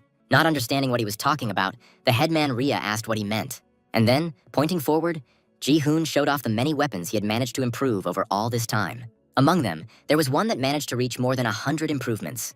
The white-haired girl then shared how she didn't see any difference at all as to why the boy sneezed. While the girl was highlighting the dust on the hammer, its potential owner appeared. It was Taurus, and seeing him, the boy, without thinking, offered him to try the weapon. A moment later, the bull raised the heavy hammer with a cry. When the headman asked if he would use it, he noted that the weapon was a bit heavier, but it would suit him. Although Dampa's hammer is C rank, it surpasses B rank in pure attack power. Seeing the boy's face, Rhea asked him why he looked happy at first and then gloomy. And all because the main character remembered his scarlet blade, which had an S rank and an unimaginable magical attack. He let out a heavy sigh and concluded that he absolutely couldn't use it without magic. Meanwhile, in the kingdom itself, there was a lot of talk about one sword. The blue-haired girl asked the knight why the huge hole had not been patched. Turning her gaze to her, the bespectacled girl felt an ominous aura emanating from her. At that very moment, a loud cry was heard from the great depths. It was Ares trying with all his might to get the scarlet blade out of the ground. Only when the knight tried to make a dash did a strange energy form around the sword, at the sight of which the fair-haired man immediately pulled his hands away, not wanting to touch. The people standing nearby were discussing how even the highly respected Lady Ares was unable to pull out this sword. Returning to the main character, he was given a new main task. He had to recruit a whole 1,000 members into his faction. In addition, a system window appeared with permission to create a group, which was very familiar to the boy. Not wanting to delay, the protagonist rushed forward and shouted that it was time to take the monsters. Having heard the offer to participate, Taurus refused, since it would be better for him to stay in the village. The main character himself, upon hearing these words, immediately changed his mind about taking the bull with him. After all, if Varen is destroyed by enemies while the main forces are not there. Unlike games, in reality there are many things that should also be taken into account. However, for the sake of synergy, it would be good to fill 4 slots, Ji-hoon concluded. When deciding to leave Tavor in the village, the main character thought about who he should take. But when he looked at the residents, the boy had a question about who should be taken. While pondering his decision on who to take, the main character called Tavor, after which he whispered one request to him, and the bull was only happy to help. Besides the already familiar duo, there are 77 more beastmen living in the village. But you can't take just anyone on a trip, the fair-haired man concluded. After some time, finding himself at the prepared table, Ji-hoon wanted to see all the residents and their characteristics. The bull, addressing the assembled crowd, said that the strongest would get a chance to join the expedition's 4. And then he added, telling numbers 1 through 4 to come forward. The seated protagonist shared how the criteria for a strong spirit, will, and willingness to take risks are key. The very first precedent when it appeared in front of the headman became very hesitant.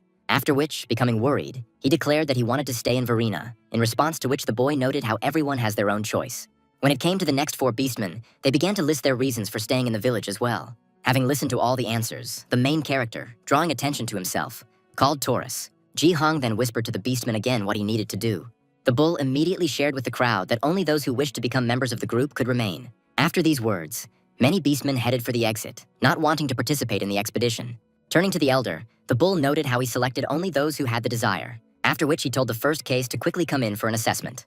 When the rabbit appeared in front of Ji-hoon, it began to stutter loudly, afraid of something. The white-haired girl, seeing the familiar beastman, was greatly amazed by his participation. Pulling herself together, the rabbit introduced herself as Rain and added that she could cook, wash, and go on reconnaissance missions, and could also carry things. Rhea said without thinking that she wanted to take her, but the main character thought about it. Looking at the characteristics window, the boy noticed D rank, which is good for Varen. Looking at his stat points, Ji-hong was shocked, as all the experience he had gained from battles had gone to luck. When the girl declared that she was ready to give her life for the cause, the blonde man called the next one. Rain was deeply depressed by this failure. She did not expect such an immediate refusal. But then Tavr shared how they had no one left who wanted to become participants. Thus, the main character's team was formed from only 3 members. Wanting to set out on a journey, Ji-hong decided to find the beast lizards. Only the rabbit, hearing the mention of lizards, was greatly surprised. At that moment, Rain learned that at the moment when she was deeply worried, Taurus had told her about the details of the expedition. Shortly before the candidates were considered, the village's top 3 discussed where the newly formed detachment would go. With this thought, they went to the former elder, who was still sleeping since the last battle. Exhaling heavily, the boy shared how he wanted to learn about the nearby tribes. Rhea told how, due to frequent human raids, all the nearby monsters were destroyed. The girl suggested that small shelters like Varen might exist, but they didn't suit Ji-hoon, because powerful monsters were needed to break through the human camp. Unexpectedly, Taurus shared how there was one tribe that did not submit to people. But they are too independent and do not go into an alliance. Then the boy became interested. And the Beastman Bull added that this was a tribe of lizards living north of Varen. Their tribe lives deep in the swamps, and is the most powerful race in the area, because even monsters are afraid of them and avoid the lands of the lizards. The main character himself thought about how everything was clear to him even without words. After all, out of 100 waves of invasion, they appear at the beginning of the 30s incredibly strong. For monsters up to the 30th wave, they are like real bosses. But this also applies to people. Only 2 weeks have passed since the first wave. Now, at such an early stage, monsters of the 30th wave level are very dangerous to people. Thinking about all this, the boy, not wanting to delay, asked Tavr where exactly the lizards lived. The bull drew a map and shared how to cross 3 mountains and a river. When the assembled group set out on their journey, Ji-hong noted the difficulty of the long journey. Raya, true to her traditions, managed to find a D-rank enhancement stone. At this time, Rain could not believe that she had gone on an expedition with the new elder and Riai. Reflecting on this success, the rabbit decided to appear very useful to her allies. Hearing the boy ask out loud when the first mountain would appear, Rain's eyes lit up. To find the answer to this question, she began to rummage through her intelligence journal. Only she was already overtaken by Reiseldrake, who had soared into the air wanting to help. Rhea, turning her attention to the rabbit, told her to be patient, because after the first mountain it will get easier. The green-eyed one herself had no intention of giving up so easily. She even became more inflamed, wanting to prove her worth. As she made her way along the winding path, she was confident of getting such a chance. Seeing the blocked path, Rain thought again about how she could show off the rabbit race's signature move. Wanting to rush forward, she mentally told her allies that she would show them her importance in the group. Before she could transform into her animal form, she saw only the scattered cobblestone. The protagonist noted how the fox's level increased after the battle with the leader. Noticing Rain's beast form, the white-haired girl asked her why she activated it. Then, turning all their attention to the rabbit, the duo told her to hurry. After this, the green-eyed girl had a thought that she shouldn't immediately rush to deal with the problem that had arisen. Suddenly, the rabbit's ears began to move violently, picking up a sound from far away. She also shared with her allies how the huge stomping was approaching. Noting the silence, Rhea told the boy how Rain had exceptional hearing by the standards of the Hare people. Hearing this, the main character, looking at the green-eyed girl, remembered one thing. She was the same girl who came running with a report about the approaching bandits.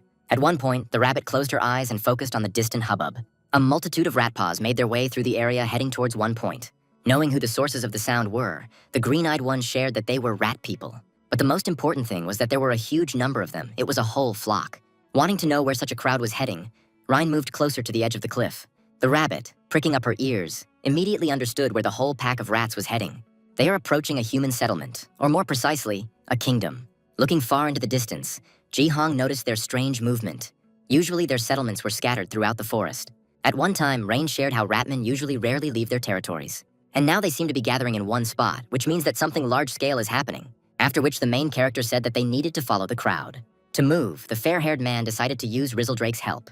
Seeing how the two were about to rush forward, the rabbit explained how she would not be able to move quickly with the load. While the main character was lost in thought, the green-eyed girl once again realized how much she was getting in the way. Returning to Ji-hoon, he asked the rabbit to take off his backpack and pointed his hand at it. After using the inventory skill, all the items disappeared surprisingly. Thus, Rain's backpack was counted as an item when it appeared in the boy's space. Then, looking towards the ratmen approaching the kingdom, Ji-hong decided not to hesitate. And the next second, the main character's group jumped from a high cliff. At this time, a bell was ringing in the middle of the kingdom, warning of danger. Ordinary residents, frightened by such news, remembered the recent attack. Ares, advancing with the other knights, urged on his own men. The residents, looking at their defenders, began to encourage them, asking them to return victorious. A little girl asked her mother why they were being attacked, to which her mother responded by telling her how it was impossible to reason with monsters. In addition, they are evil and merciless.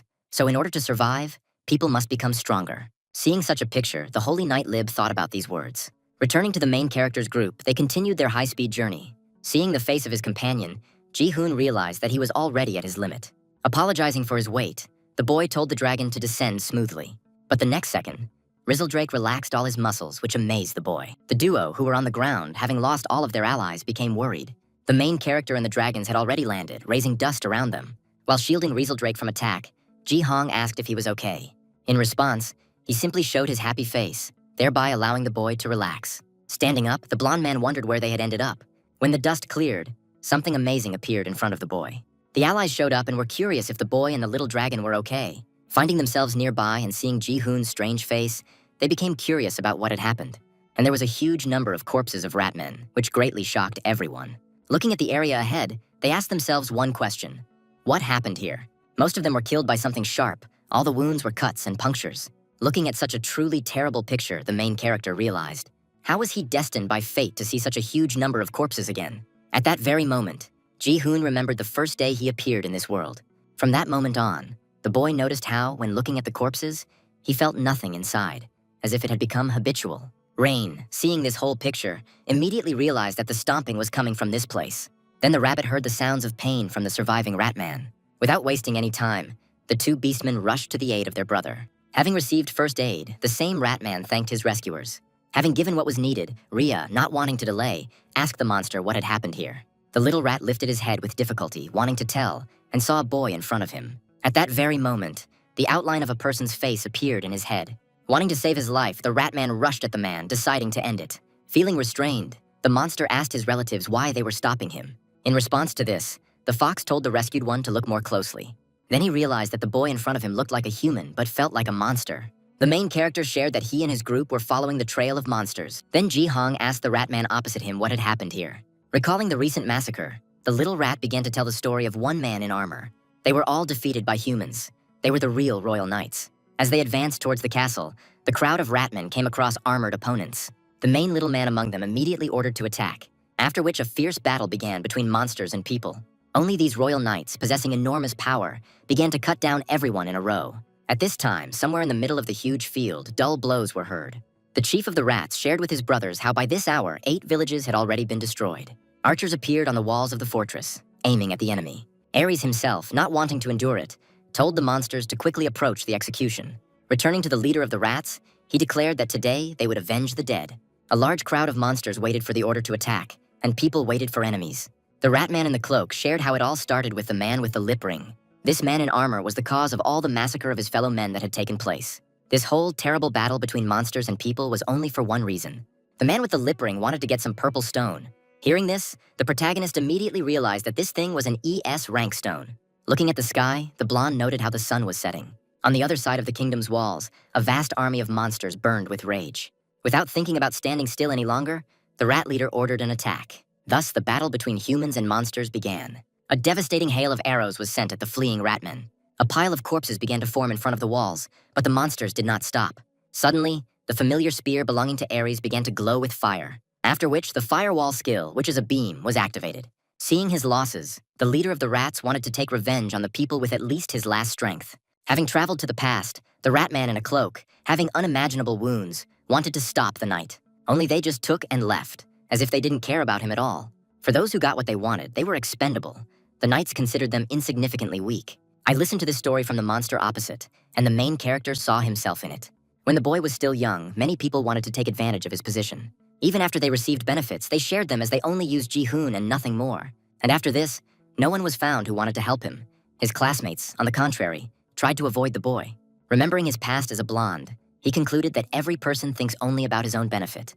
The battle at the walls was still going on. The monsters had suffered heavy losses. Around the same time, a rat man was running among the corpses of his fellows. It was the rat leader who decided to take advantage of the mountain of corpses. Standing on the wall, Lib watched the monster's actions, waiting for the battle to end. The wounded leader of the rats himself decided to turn all the pain of him and his brothers into rage. By activating the strange ability, the monster's last wish was to leave a mark on people's memories. Seeing the strange actions of the monster, the fair-haired man immediately understood what he wanted to do. Realizing that an explosion would occur, the warriors began to flee from the walls. By this time, the rat man's body was swollen with overflowing energy. Finally, the leader said a few words. He did this in the name of peace. At one time, the holy knight Lib drew her blade, wanting to resort to using the skill. And the next moment, one well-aimed blow was delivered to the monster's body. It was the sword of a holy knight who had used the holy sword dance skill. Realizing his bad end, the rat man could not hold a grudge. Then, right in front of the royal walls, a huge explosion thundered, which was heard even by the four located far from that territory. The main character himself shared with his allies that it was the self-sacrifice of the monster. The nearby rat in the cloak also understood what had happened at the walls of the kingdom. The boy thought about how this was the most terrible enemy on the 6th wave. But if the explosion had been successful, the most it would have done was break through the wall. That rat man was aware of his death, but still took such a desperate step. And all because I wanted to show the long accumulated pain in the hearts of monsters. At that very moment, the fair-haired man remembered the beginning before the battle for Varan. Tower later explained why there were no male beastmen in the village, only children and women. And all because they went to take revenge towards the kingdom. The boy remembered how the king addressed him and asked him to become a legendary knight. All he had to do was simply listen to his family and the king's orders. If Ji-hoon had agreed then, he would have either cut or protected those who were doing it. Having thought about this, the main character noticed how his soul became lighter. Even though the main character has moved to another camp, he is also a human being, just like the others. Therefore, he is also looking for a benefit for himself, which consists of receiving a reward after defeating the human faction. It is only for this reason alone that the protagonist acts, he concluded. After such thoughts, the fair-haired man decided to tell why he was looking for lizards. He needs them to build up his strength, the main character added. He then noted how all the waves on the kingdom were just senseless bloodshed. And if nothing changes, the massacre will not end until all the monsters are destroyed. Ji-hoon's goal is to destroy the kingdom before the last monster disappears. And for this, he needs their strength, the protagonist said, looking at his comrades. After these words, the fair-haired man thought about how they would react to his words. Rhea, who suddenly spoke up, shared how the boy's hatred for people was no weaker than theirs. The fox remembered the words of the headman. Finding himself in a hopeless situation, he did not want to give up. Then I remembered how the boy decided to go after the lizards, wanting to unite with them. She saw only sincerity in the face of the main character when he spoke his words. Everyone in Varan lost their families to humans and their bloodthirstiness towards monsters. And in that recent massacre on the territory of the village, many people also died. But in the end, all of this was due to only one factor, and that was the powerlessness of the monsters. Despite his low strength, the fair-haired man decided to lead them to victory and thus saved Varan. And if the path to peace for monsters lies in the destruction of the kingdom, she would happily stay with Ji-hoon, the fox concluded with complete seriousness. After such warm words, the rabbit standing nearby also decided to say something. Rain, with a trembling hand, shared how she would also stay with the headman. She also added how her parents died at the hands of people when they were protecting her and her brother. But her brother also died. Even though the rabbit beastmen were the weakest, she had long thought that this was how the world worked. But nevertheless, her opinion about this changed after the appearance of the headman. It was when Ji-hoon knocked out the leader of the rabble with one crushing blow. And at that very moment, Rain decided for herself that she would follow the headman. After such a speech, the green-eyed girl shyly emphasized her little use for everyone. In response to this, the main character thanked the rabbit, which surprised her. Ji-hoon himself thought about how their reasons were different, but their goal was the same, and that was more than enough. He then went on to note the complete senselessness of the battle between monsters and people. The protagonist intended to break the eternal chain of defeats for the monsters. After all, with the achievement of victory, they will all be able to find the peace they desire. Suddenly, many different voices were heard wanting to follow the boy. These were the surviving rats who rose up with their last strength to take revenge on people. After this, The ratmen who managed to continue living began to pull themselves up one by one. Later, the protagonist learned that they had been secretly following him and eavesdropping on his conversation. Then a huge rat stood up, and Ji-hong was amazed at the sight of such a size. Without wasting any time, the rabbit began to provide assistance using her methods. After some time, all the survivors were cured, and it was decided to cremate the dead. At this time, the kingdom, having endured the 6th wave, was busy getting rid of the corpses. There was almost no time left while the kingdom was still weak, and the boy wanted to figure it out. The next day, the protagonist handed over the map, telling the cloaked rat to follow it and meet Tor. Leaving the ratmen behind, Ji-hoon's group moved on in search of the lizards. The ratman, seeing the map he received, was, to put it mildly, amazed by its informativeness. Thus, the boy began collecting monsters, and 149 had already been collected. As soon as they said goodbye to the ratmen, they headed into the swamps where the lizard tribe lived. When he came to the river, the boy wanted to take advantage of Rieseldrake's help, but he was asleep, which is why the main character, believing in his own strength, decided to overcome the water. The boys' group lost their way, making the journey more dangerous. But thanks to this, Ji-hong's group was able to stumble upon the goblins. Having given them a sheet of paper with a map, the boy tried to explain to the monsters where to go, after which the boy got 40 monsters added to his faction. Moving on, the protagonist met Tar's relatives, the mention of which made them happy. Then the number 201 appeared in the system window for collecting allies. But that wasn't all, because Ji-hoon's group came across monsters again. They turned out to be slimes, which are the attacking monsters from the 7th wave. Standing in front of the king of slugs, the boy tried to stop them. Realizing that they weren't listening to him, Ji-hoon declared that if the monsters went any further, they would be killed. The reason the slugs attacked people was that they were driven out of the caves near the river. Because of this, they had to leave en masse to look for a new place. Only the path they chose led to the kingdom. Determined to gain new powers, Ji-hoon drew a map and told the slimes to follow it. Thus, with the help of one conversation, the boy was able to acquire 793 monsters. After such a long journey, the sun was setting, and the boy's grappa was already exhausted. Suddenly, Rain, who was ahead, noticed something interesting. These were the very 2 peaks behind which the lizards they were looking for lived. Looking at them, the main character noticed how they didn't have much longer to go. Only after his own stomach began to rumble did Ji-hoon decide to take a break. Sitting on the ground, he took out a backpack from his inventory, and Rain saw an opportunity to become useful. Rummaging through her things, she wanted to find supplies from Varen so that everyone could eat. Only the boy expressed his dissatisfaction at the mention of carrots from Rhea. Taking the vegetable in his hands, the fair-haired man wondered if there was anything else in the forest besides this. Hearing these words, the green-eyed girl extended her hand and shared how she had accidentally collected some food along the way. When the main character looked, he immediately realized that it was a raspberry. He decided to try it without delay, because after the carrots he wanted something new. Having tasted the excellent food, Ji-hoon shared that he hadn't eaten anything so fresh and sweet in a long time. The fox said that this was nothing new to her since she had come from a small village compared to the boy. Then the rabbit, taking out a frying pan, noted that if Ji-hoon doesn't like the food, then maybe they could try cooking something, suggested Rain, to which the guy was only glad. And after a certain amount of time, the food cooked over the fire was ready to eat. Smelling the smell, the fair-haired man immediately compared it to the smell of soup with soy paste. The green-eyed woman explained that cooking is a hobby for her, where she often experiments. But the main character didn't let the rabbit finish speaking. He shouted at her. Looking at something huge behind Rain, he couldn't contain his surprise. After which, the unknown person remarked how delicious it smelled here. These were 2 huge ogres who came to the strong smell of cooked soup. Seeing the huge green brutes, the rabbit could not contain her surprise. When an equally large hand reached out, Rain, very afraid, covered herself with her hands. Only the ogre's limb was pointed not towards the beastman, but towards the carrot. The boy immediately noticed numerous wounds all over the monster's body, which amazed him. The green thugs themselves, having sniffed the carrots, realized that it wasn't the carrots that smelled so delicious.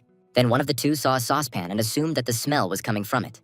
Bowing his head over the soup, the ogre immediately recognized the emanating aroma of delicacy.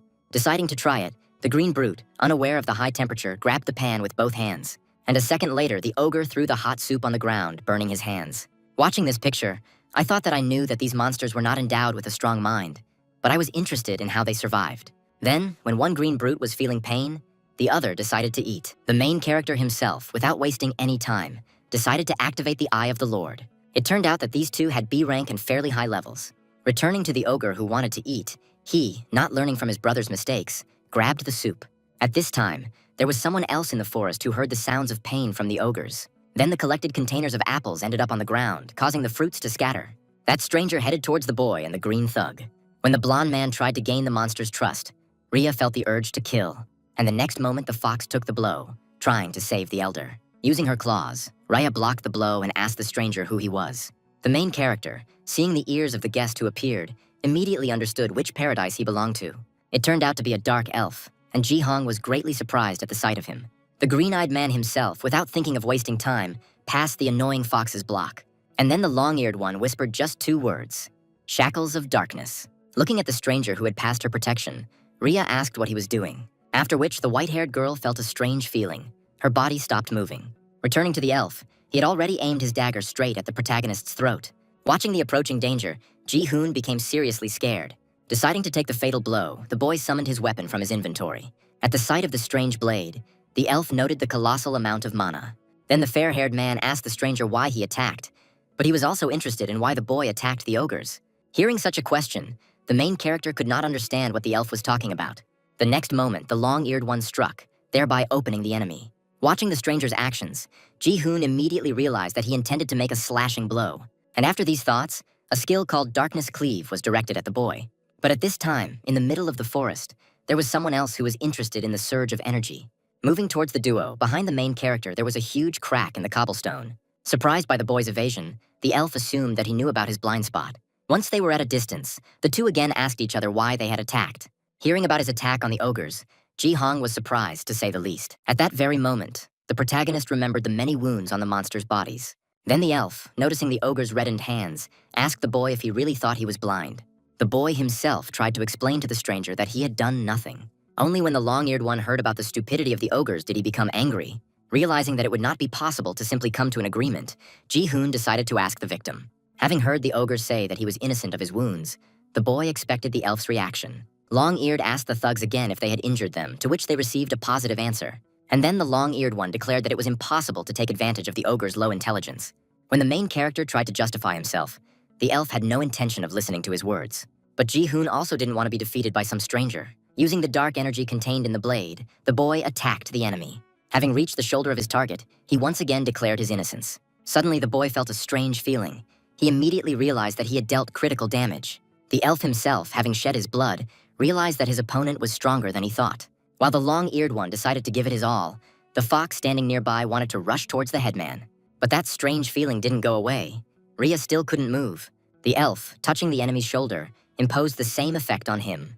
Then the long-eared one began to threaten the fox. If she moved, the boy would die. Even if someone is guilty, the elves still give a second chance. That was the law, the green-eyed man declared. While the long-eared one was trying to get an apology for the ogres, the fair-haired one standing behind him did not wait.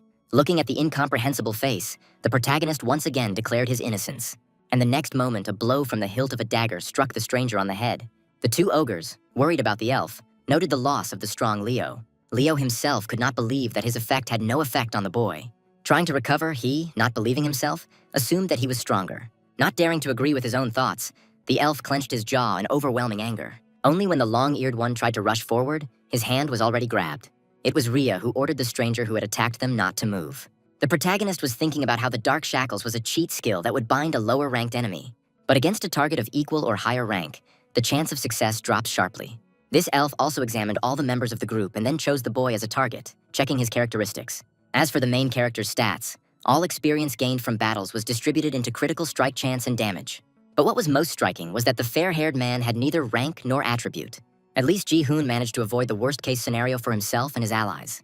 Using the Overlord's sight, Ji-hong learned that the elf was A rank and level 17. Then the fox, turning to the boy, asked him what he would do. At this time, Leo thought about how he had set out on a journey to return as the greatest warrior. Thinking about his loss, he realized that this was his true level. When the elf remembered his father, the sharp end of a blade appeared in front of him. He then ordered the white-haired one to remove the shackles, which surprised the fox. Ji-hong extended his hand and asked the elf to believe them since they really hadn't hurt the ogres. Then the boy suggested that the green-eyed man find those who left scars on the bodies of the thugs. At that moment, seeing the characteristics of the long-eared boy, he noticed an increase in one of the values. Another armored stranger suddenly appeared and shared his joy at finding monsters. Hearing the man, the main character, surprised, quickly looked at the source of the sound. The glittering eyes that appeared declared that the ogre had nowhere else to run. This man turned out to be the same knight with the silver ring in his lip, about which the rat man in the cloak spoke, having been defeated along with his brethren. At that very moment, the main character remembered the description of the monstrous power of this knight, and also how this man defeated a crowd of ratmen for the sake of 1 ES rank stone. Realizing all this, the fair-haired man, without wasting any time, activated the Lord's gaze. Although the boy could not see the characteristics of people, he could imagine approximate ones. And then Ji-hoon immediately noticed 3 stars on the knight's armor with a silver ring. This means that he appeared to the A-rank knights, but the boy doesn't remember him, which means that he is not one of the key characters. The warrior himself noted a strange group in which different races had gathered. Turning his gaze to the side, the bearded man noticed something interesting. Noticing the dark skin color and long ears, he immediately realized that this was a dark elf. The knight was delighted with this turn of events and was very pleased with today's spoils. Then the protagonist asked the man if he had destroyed the village of Ratman. Overhearing the conversation between the two, the elf wondered if the boy was actually talking to a human. The fair-haired man, having received a positive question, then asked whether the knight had inflicted wounds on the ogres. Not expecting such a question, the green-eyed man was surprised, but he was still interested in the man's answer. In response, the knight stated that he had come here to kill everyone present. After these words, the elf realized his mistake and asked the boy for forgiveness. Even though he doesn't understand what the person is saying, it's clear in this situation who is to blame. And the next second, the green-eyed man rushed towards his enemy, wanting to finish him off. An instant later, the long-eared one's blade touched the man's armor. The boy immediately realized that the elf wanted to use his skill, but it wouldn't work. And all because the difference in equipment between these two is quite huge. Having accepted the elf's attack, the knight called the enemy's weapon a toy. But then the green-eyed man, not wanting to talk to the knight, disappeared from his field of vision. Realizing that the armor could not be penetrated, he decided to attack unexpectedly on the exposed parts of the body. Only the knight with the silver ring had no intention of losing. In a mere moment, the fist covered a short distance and reached its target. The power of this attack was so great that it lifted the long-eared one into the air, after which the green-eyed man decided to point the blade at the enemy with shouts. And so the elf's sword headed towards the chest of the enemy, clad in armor. At the sight of such a spectacle, the expressions of those standing nearby changed to surprise. The next second, the long-eared one's sharp weapon fell apart. This made the green-eyed man very surprised, as he was confident in this attack. The knight himself did not dare to wait for his opponent, which is why he slammed him into the ground. Realizing that he had gone a bit overboard, he also noted how one should not break goods. Hearing the last word, the main character was amazed and wondered if he had heard correctly. Returning to the long-eared one, he, feeling great pain, tried to come to his senses. But the knight's leg with the silver ring suddenly appeared and he fell to the ground again. Calling the elf a commodity, he added that the ogre is also one. Having noticed the fox, the man emphasized how it could also be used to make a good product. He then said that although he didn't know what they were doing there, the boy, as a citizen of the kingdom, should be aware of how popular monster shows are. Seeing the puzzled expression, the warrior noted how people liked anything that aroused curiosity. But what struck him more was that the main character knew nothing about the monster show. The next moment, he realized who was standing in front of him, even though he had changed his clothes. Touching the silver ring in his lip, the bearded man laughed, noting how lucky he was. After all, if he catches a real legendary hero, he will earn a lot. As he listed each of those present, the knight began to think about how he would become rich. Wanting to capture them all, he declared that he could bring them to the kingdom. And then the two blades crossed each other, producing a loud metallic sound. Looking at the main character's blade, the knight guessed that it was expensive. Ji-hong himself wanted to find out from the enemy whether the warrior was doing this on the king's orders. In response, the man with the silver ring in his lip stated that royal decrees are not subject to discussion. The boy shared how he would make his life easier with the thought that people are the villains of this world. Hearing such words, the warrior noted how this remark was just right for a traitor. But the next moment, he took with his hand the attack of an enemy who suddenly appeared. Long-eared, looking at this picture, to put it mildly, was amazed by this turn of events. Ji-hoon himself was thinking about how he should contribute more to the victory in order to gain experience. Realizing that he needed to fight, the boy turned to Rizzledrake and asked him to prepare a skill. Looking at his cut hand, the knight with the silver ring became angry at the monsters. And then, using his ability, he covered the exposed part of the body with stones and earth. Seeing such a sight, the protagonist immediately realized that the enemy possessed the element of earth. Having formed a huge growth on his hand from stones and earth, the man wanted to find out from the light-haired one. Does he know how much his armor cost? The knight concluded, sending a blow at the fox. And the next moment, a loud sound was heard throughout the entire forest area. Observing the enemy's strength, the boy immediately realized that as power increases, the blows become slower due to weight. In her awakened form, Raya is his worst opponent, but in a drawn-out battle, she will lose. Where the fox who had accepted the beast fowl stood, only the leaves of the tree rose. The enemy, noticing the girl's sharp attack, aimed his hand at her. Only when the blow was about to happen, the fox, with its speed, was already behind the knight. Feeling the monster's claws on his shoulder, the man with the silver ring was amazed at its speed. The long-eared man standing nearby was of the same opinion as the warrior. The rabbit decided to help the elf and heal his wounds. When the green-eyed man asked why she was doing this, Rain stated that she only knew how to help. Returning to the knight, his armor was hit with many blows. The ogre, looking at how the two were maneuvering next to him, was surprised by this. The reason why Rhea, being a B rank, can surpass an A rank warrior is because of her speed. In addition, she relies entirely on this skill, but every skill has a downside. It was the fox's transformation into its normal form that left it under attack. The next moment, the two of them all watched as the beast woman was sent flying. Having crashed into a tree, the white-haired girl felt the full, enormous force of the enemy on herself. Seeing his ally close her eyes, Ji-hoon immediately realized that this was it. Deciding to use his trump card, he thought about how to set the angle correctly. Not wanting to get wet, the protagonist asked Rizzledrake if he was ready. The fair-haired one himself felt sorry to use the last attack, but for Ria's sake, he decided to do it. When the main character was supposed to give the signal to the dragon, he did not do it. And all because he was struck by the sudden appearance of the green-eyed man with a broken weapon. Seeing the elf in front of him, the knight noted how the goods must be alive. In response, the long-eared one stated that the enemy would need to take his life in order to move forward. After these words, the long-eared one disappeared from the place where he had recently been. Only the elf's broken weapon failed to penetrate the knight's armor. Without ceremony, the bearded man knocked the goods onto the ground with one sharp movement. As the man passed by, he noted how, thanks to the stupidity of the elf's actions, his anger had subsided. Still, he wanted to show the fox her place by teaching her one lesson. Suddenly, a familiar piece of weapon met the knight's defense. Watching this picture, the main character could not understand why the elf was taking such a risk. Once again, the man told the product to stop, even though he knew it couldn't understand him. He then added that it was not the fair-haired man's fault that he was born a savage of an inferior race. The green-eyed man himself, as if understanding human speech, became very angry. At that very moment, he remembered how, as a child, he had been told that his magical reserves would grow on their own with age. Only when the elf grew up did those around him begin to make fun of him, since he had less magic than an ordinary child. Not wanting to be a weakling, Leo decided to go on a journey and return strong. Only now did the green-eyed man, realizing his weakness, begin to ask his father for forgiveness. Suddenly, the main character shouted at the dark elf, which surprised him. Without wasting any time, Ji-hung threw his blade toward the long-eared one. After this, Leo grabbed the weapon, saying that he would borrow it for a while. At that very moment, the green-eyed man felt an unimaginable amount of magic in the weapon. Even the knight standing nearby with the silver ring was surprised by this. Deciding to take advantage of the new chance, the elf pointed his weapon at the enemy. But when the blade touched the armor, surprisingly nothing happened. The bearded man, calling the enemy's attack childish, laughed at such a surprise. The main character himself, watching the elf, understood that this was not the end at all. He immediately remembered the short battle with the long-eared one, where he used a series of attacks. Just like in the recent battle with the boy, the green-eyed man directed his skill at the enemy. At the sight of which, the knight with the silver ring again felt danger to his life. And then an attack of unimaginable power was successfully launched at the enemy. The force of this blow was so enormous that it shaved off the trees behind it.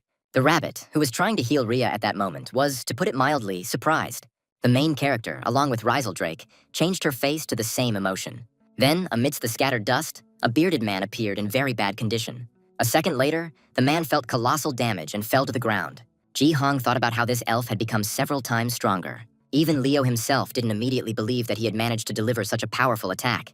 Collapsing from exhaustion, the elf, looking at the dagger, realized that all this was done with the help of it. Realizing the battle was over, the protagonist told Rain to take care of the elf and Rhea's healing. The defeated knight with the ring in his lip could not believe that he had lost to an inferior race. The main character appeared and suggested that he put off his whining for later. And now he really wants to talk to the bearded man, Ji-hong said, thrusting in a dagger. The fair-haired man loomed over the man and noted how he had many questions for him. From that moment on, the boy set a condition for the knight. If he lied, he would die. When the boy first asked how many warriors the kingdom had, the man said 3,000. He didn't know how many were patrolling outside. The protagonist then asked what the purpose of the enslavement forces was. Looking at the blonde man's sharp dagger, the knight with the ring in his lip thought. At that very moment, he remembered how, while in the throne room, the king had given him a task, consisting of finding a more powerful weapon for the kingdom. With these thoughts, the man shared that their task was to search for enhancement stones to create weapons. Hearing this, the protagonist thought about how it turned out to be too obvious. After all, adventures are needed precisely to obtain power-up stones and equipment. The boy's next question was whether the warrior knew Ares and Ares, to which he received a positive answer. Ji-hoon then asked how many skills the two had. He wanted to know what level these knights were, because with each level they gained skills. And after a couple of seconds, the bearded man shared that Ares and Ares have 2 skills. And this meant one thing for the main character. These two already had 20th levels. Thinking over all the questions asked, the knight assumed that he was going to attack the kingdom. Just looking at the ogres, the knight with the silver ring in his lip laughed. After which he asked the boy if he was truly confident in his powers, having such allies. It won't be easy for Tom to break through the walls guarded by 2 elite knights. But that wasn't all, because besides these 2, there were other elite warriors. Hearing this, the main character immediately tensed up because in a game with 100 waves, the maximum number of elite knights that could be assembled by the end was only 7. This is why choosing an ES rank knight greatly affects how you progress through the waves. Remembering the recent 6th wave, the boy was amazed by the number of elite warriors. Unlike the game, this is reality, where soldiers get wounded, walls collapse, and it takes a long time to restore all this. And the reason why such frequent wars are possible is due to only one fact. The kingdom has someone who has the ability to restore. The female voice, having finished with the walls, asked the wounded to stand in a row. And the next moment, all the assembled people were illuminated by a blue beam, with the help of which the knights who had recently been wounded were completely healed. The healer Bombardier Akor is the possessor of such an important ability. Realizing the number of elite knights, Ji-hong realized that there could be more. It's a hopeless situation for the monsters from the kingdom's perspective. For the main character himself, this walkthrough has a super extreme hellish difficulty. Seeing the blonde man's face, the bearded man noted how surprised he was. But this was not the main character's final question. He wanted to ask one more. He was curious about what the legendary knight was and how they managed to summon him. While the fair-haired man was waiting for an answer to this question, something flashed in the sky. The next second, Ji-hong broke the arrow with one well-aimed swing. But that was not all. Many such arrows were sent at the boy. Not daring to be hit, the blonde jumped back and dodged. The two people nearby immediately realized that there were many people around them. These people turned out to be members of the Zero Squad, acting under the orders of the king. Touching the ground, the man with the ring in his lip used the skill. Standing up, he asked the boy if he really thought that he would obediently reveal all the secrets of the kingdom. And since the blonde one found out some information, he will have to be killed. At one time, Ji-hoon shared how he learned about the bearded man from the rat man. He also noted that if a commander does not return for a long time, his squad will go searching as a group. And looking at the crowd of knights, the main character said that he was expecting them too. In addition, if the knight with the ring in his lip is a commander, then he is definitely weaker. Listening to all these words, the surprised warrior could not understand why the boy was so confident in his abilities. In response, the main character stated that the commander and his squad would become experience points. Hearing the words of the fair-haired warrior, it became even more confusing. Afterwards, the main character pointed at the opponents and told Rieseldrake to begin. Seeing the tiny monster, the bearded man laughed, wondering what it could even do.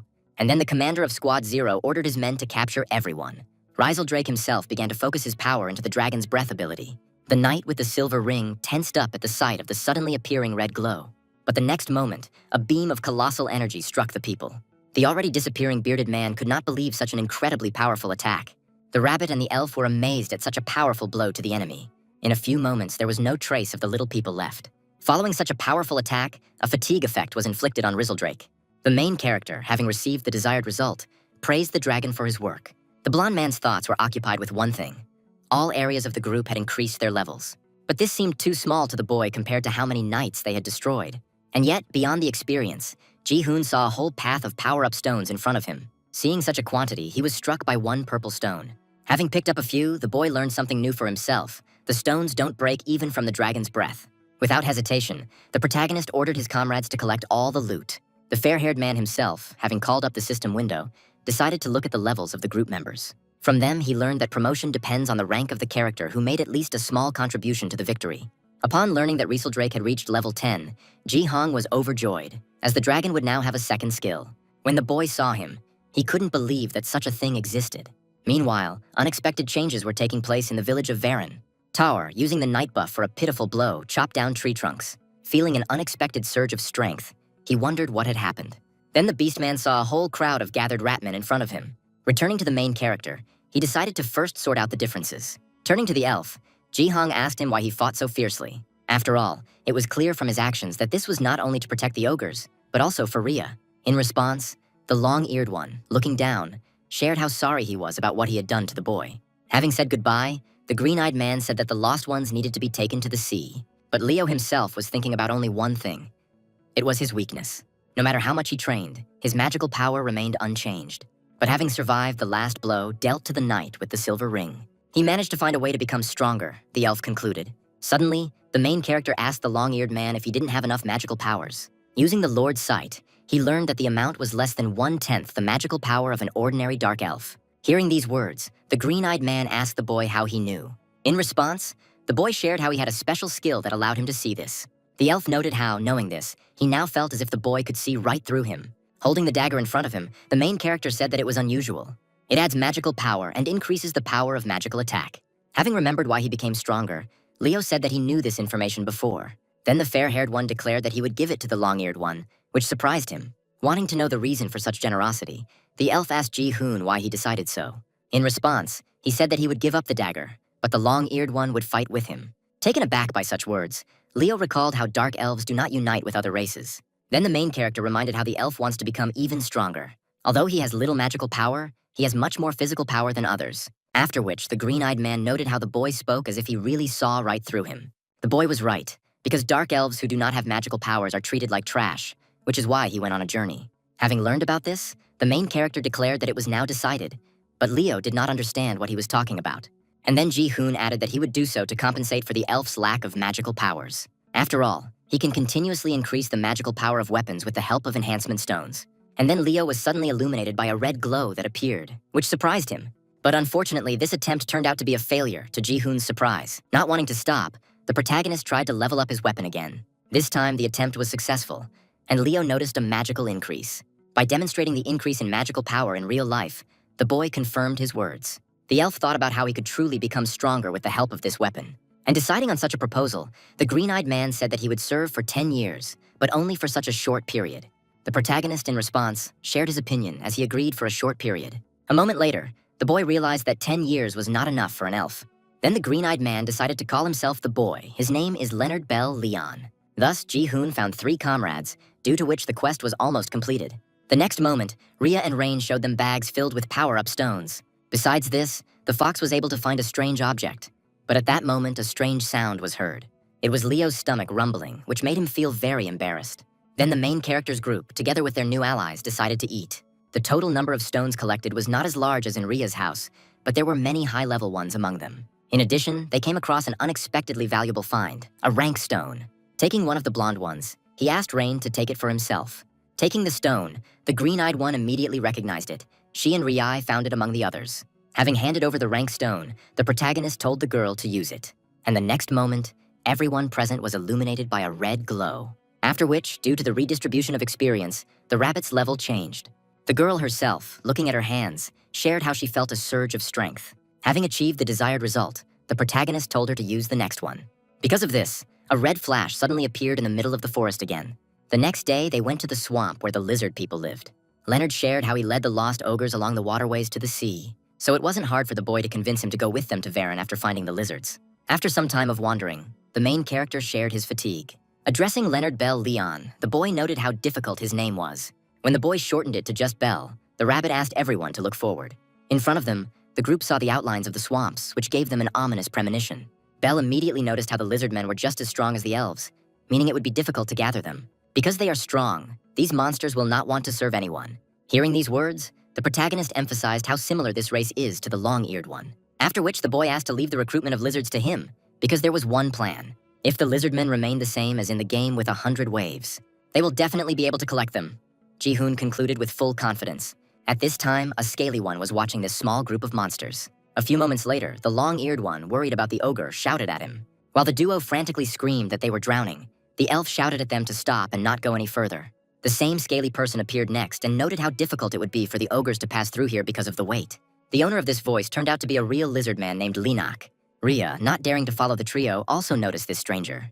The main character immediately told the lizard about how he was going to go to the settlement. Hearing this, the old man decided to remind the boy that the lizards were not particularly friendly. To which Ji-hoon responded by saying that nothing ventured, nothing gained. Noticing the confidence in the blonde Linak's gaze, he assumed that he had some kind of trump card. When the lizard questioned him, the boy explained how he needed to borrow power to attack the kingdom. He also shared that after leaving, he wandered for many years and saw the brutality of people. Looking at the other members of the group, he noted the racial diversity. But then Linak saw the little dragon, and the boy introduced him as Riseldrake. The main character also noticed how much this baby sleeps. Having learned a lot about the new arrivals, Linak decided to tell them what was happening in the settlement. Today was the chieftain's birthday, which would make it difficult for the travelers to persuade the lizards. He also shared how the boy would have to show his strength because the leader was young and suspicious. In the end, the scaly one wished him luck in achieving his desires. He himself offered to take charge of looking after the ogres in the absence of the others. While the main character was already thanking the old man, Leo was not particularly happy about this. But in the end, Ji-hoon managed to persuade the long-eared one to trust the lizard. Thus, the 5 set off through the swamp straight to the lizardmen's settlement. What surprised Ji-hoon most was that this old man had a strange affection for him. When the old man called the two, the ogres shared how they were not allowed to follow strangers. Then the lizard decided to resort to cunning. He decided to offer them food. And of course, these two, without thinking, agreed to follow the good grandfather. Heading towards his house, he thought that today in Mudrak it would be noisy. Returning to the group, I was already tired of making my way through the thick fog and swamp. Nevertheless, after some time, the five managed to find themselves at the entrance to the village of Mudrak. Not seeing the residents, Ria assumed that it was because the leader had a birthday. Deciding not to wait for the reception, the protagonist and his group headed towards the center of the message. Hearing his comrades suggest they wait, Leo told them to follow the boy because he had a plan. Dissatisfied, Ria shared how she always does what Ji-hoon tells her to do. Seeing the girl's face, the long-eared one assumed that she liked the boy, but the fox began to deny it. Suddenly, the blonde man gestured to stop. He heard something, just like everyone else. Listening closely, he immediately understood where the dull knocking sound was coming from. While the main character was pointing the direction, a silhouette appeared behind him, at the sight of which the worried comrades shouted at Ji-hoon, worrying about him. Reacting in time, the boy jumped back, and in the place where he had been, a powerful blow from a spear occurred. Seeing the lizard man soldier in front of him, the protagonist was, to put it mildly, surprised by such an unexpected occurrence. Not wanting to let their comrade be harmed, Ria and Belle attacked the lizard. While the green-eyed man was blocking the enemy's attacks, the girl attacked from behind. Looking at this picture, the fair-haired man told the allies to stop. Then the long-eared one managed to dodge the enemy's spear with difficulty. At one point, the white-haired one rushed towards the scaly one with claws at the ready. Watching this senseless carnage, the boy told everyone to stop. And finally, the three stopped, waiting for further action. The protagonist reminded Raya and Belle how they came here to fight. Turning to the lizard, Ji-hong stated that he wanted to talk to the leader. After some time, the chained group headed towards the ruler of these lands. The protagonist, without wasting any time, decided to activate the Lord's gaze, from which he learned how even the lowest soldier had a level much higher than theirs. Hearing talk about the noise, the lizard man ordered the uninvited guests to be silent.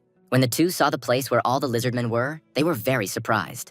And all because in front of the main character's group, there was a real arena. Looking ahead, Leo noticed someone fighting a lizard man. It was a 3-star knight who, wanting to survive, rushed at the monster. But at that very moment, with one miserable swing of the enemy's weapon, he lost his head. And seeing this whole picture, the main character was greatly amazed and asked himself one question. What is a royal knight doing here, and one of such a high level at that? Having defeated the enemy, the lizard bowed his head and congratulated Lord Lirak on his birthday. At the time, the leader noted the magnificence of the bloody battle worthy of a warrior of the lizard people. Then one of the subordinates ordered to prepare the next enemy. Approaching the cage, the lizard told the people to take a step if anyone wanted to fight him. While everyone present, unable to understand the monster's speech, tried to drive it away, the girl among them trembled. Suddenly, the lizard soldier reported how he managed to catch the intruders who had entered their territory. And then the leader told his warrior to wait a little before the battle.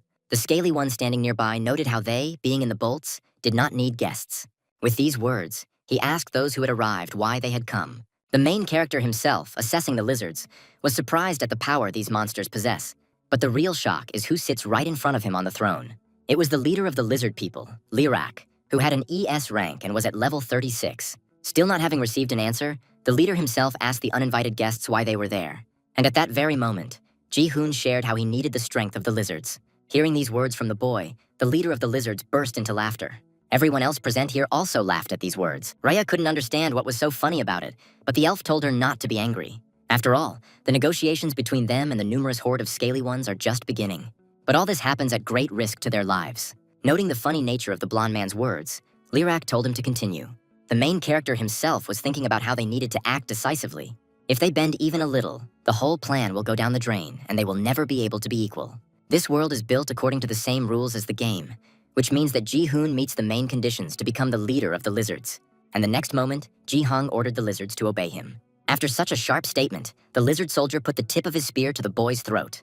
The comrades could not believe that this was Ji-hoon's plan.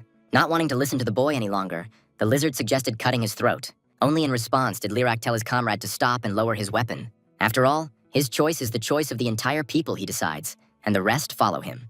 Hearing this from the leader, the main character asked the one who he was following then. The lizard standing next to him was not going to tolerate such impudence from a stranger. But then the fair-haired man added, saying a couple of words, namely, Liesel's dragon. After the mention of the dragon, the current ruler of the lizards was already fully attentive. At that very moment, the boy shared how there was now a dragon on his head. Ji-hong decided to bet on the fact that the lizard men worship and follow dragons. And knowing this fact, the fair-haired man repeated once again that on his head is the one whom the lizards worship. To put it mildly, Lirak was shocked by the statement made by the boy.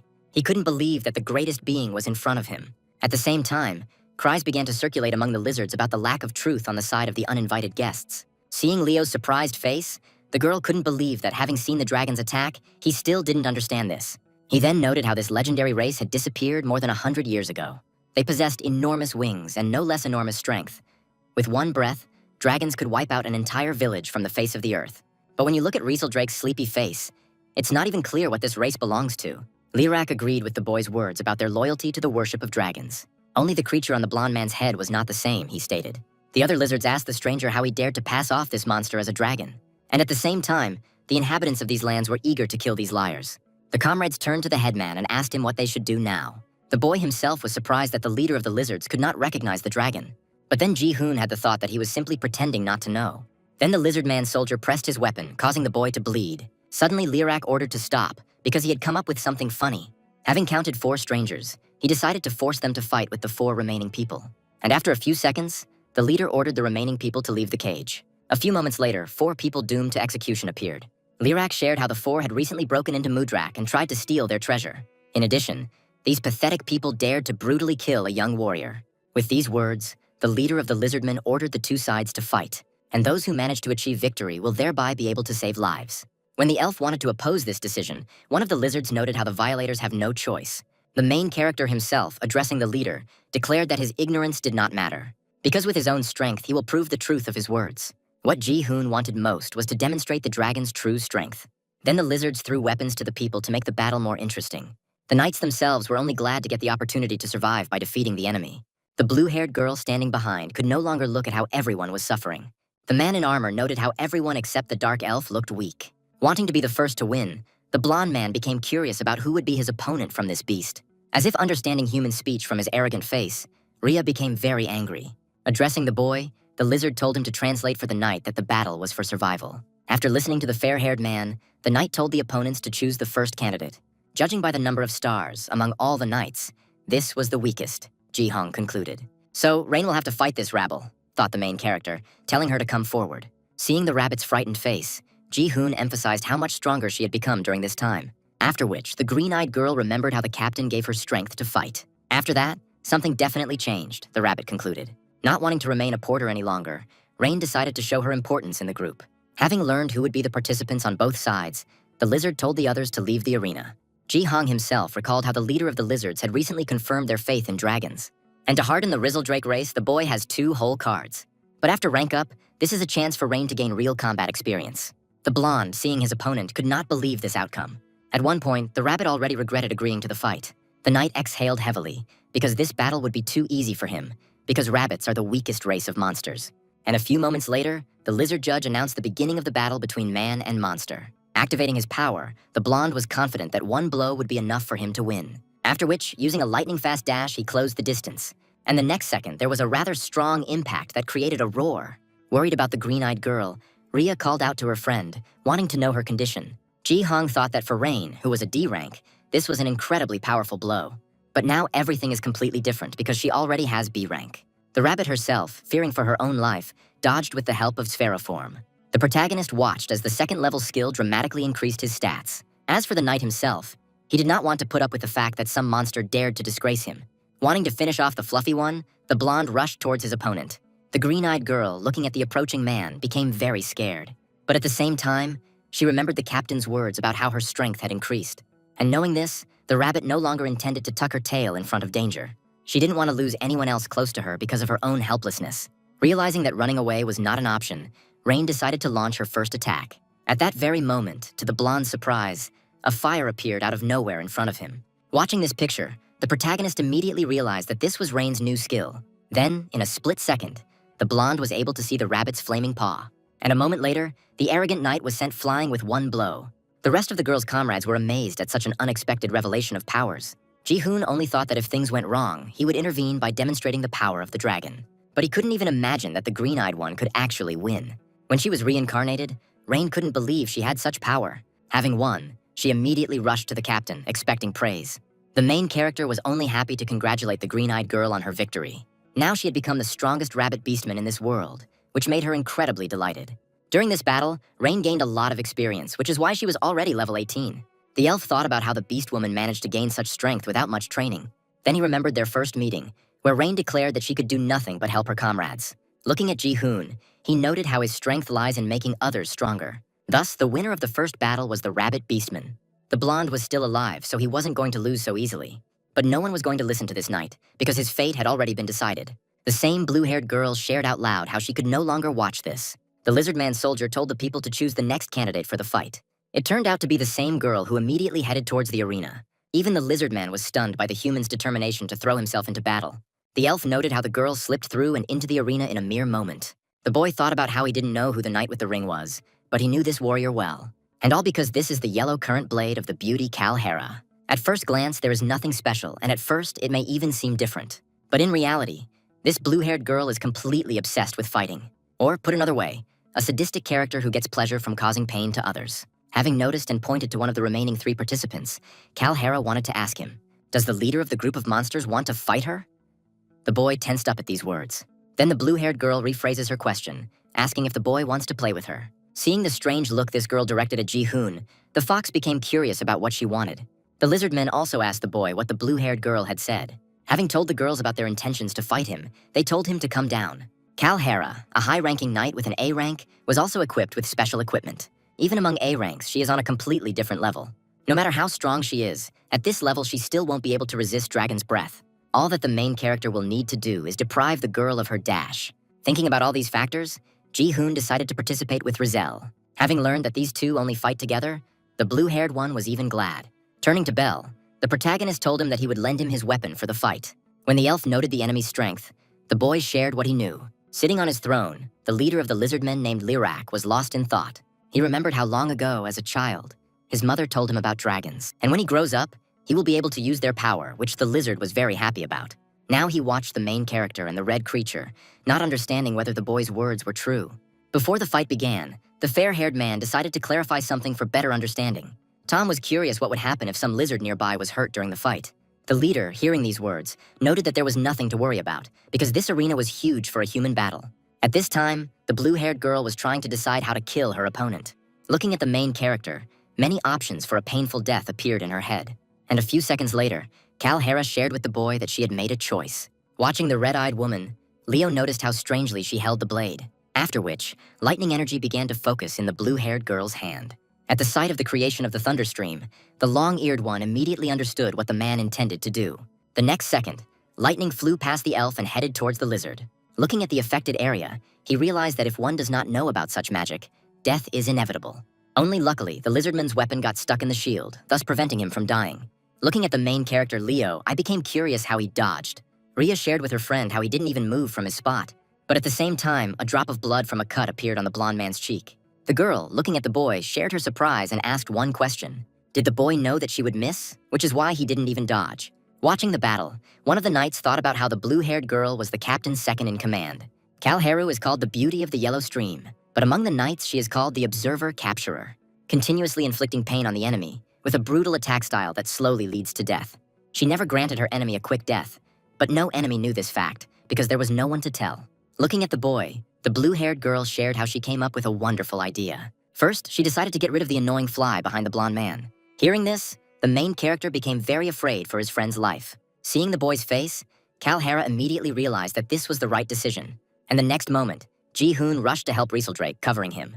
The boy's comrades understood how unprofitable this was for the captain. The main character himself told the little dragon to stay behind his back and not get out. Then the battle began, where Ji-hoon just dodged. However, the protagonist did not want to simply avoid the blows, so he launched a frontal attack. The blue-haired girl was only glad about this, because now she would be able to enjoy the face of her defeated opponent. Having thrust Kalhera into the ground, he activated his skill called Yellow Spear. Looking at the glow that formed under his feet, the blonde man was amazed. And then the newly formed electrical ring began to sparkle. Feeling a huge amount of lightning energy on himself, the main character began to scream. The fox outside the arena became very worried about Ji-hoon. Only the fair-haired one himself decided to withstand the onslaught of attack, clenching his jaw in pain. Kalhera, seeing the face of the main character, called him beautiful. The knight in armor understood that the girl would enjoy this until the enemy lost consciousness. But after that, she will stop, and then her opponent will feel even more pain. The blue-haired girl, watching the boy being tortured, wanted to hear what he was feeling. The same knight was amazed at how Kalhera's opponent had already managed to hold out for 10 seconds. At this time, Ji-hong was thinking about how the opponent's current level was no more than 29. This means that her maximum magical power is no more than 1,500. The recent dash into the arena takes away 400 points of magical power. The electric cloud directed past the boy consumes 100 points, and the electric ring formed across the entire area of the arena takes away 50 points per second. Having endured for 11 seconds, the main character counted 350 remaining points. With such a small amount, Hera won't be able to use Fluid Dash. Seeing the smirk on her opponent's face, the blue-haired girl shared how much she didn't like it. The protagonist answered the knight. She must receive a blow to no pain. And after a second of investigation, Rizzledrake appeared and began activating his skill. Looking at the increasing energy in the dragon's mouth, Hera was amazed. But the next moment, the blue-haired girl saw only an approaching beam. Once under it, the girl felt pain, which she no longer really liked. The lizardmen leader jumped up from his throne from such surprise. Looking at the red glow, he again remembered the words of his mother who told him about dragons. After a few seconds, the glow dissipated, and a huge ditch appeared behind it. The main character himself fell powerless to the ground, looking forward. The comrades immediately rushed to Ji-hoon, while Lirak tried to comprehend what was happening. He still realized that he saw in front of him the real dragon's breath. A rare skill achieved by the finest warriors, it is a mere fraction of the original's power. Having shown such a spectacle, Ji-hong assumed that now the leader should believe. The boy then added, noting how the lizardmen revered dragons, and remembering Rizzledrake's recently acquired skill, he decided to remove all doubts. With these thoughts, the protagonist turned to the dragon, telling him to activate the skill. Thus, the ability called Adult Transition was activated.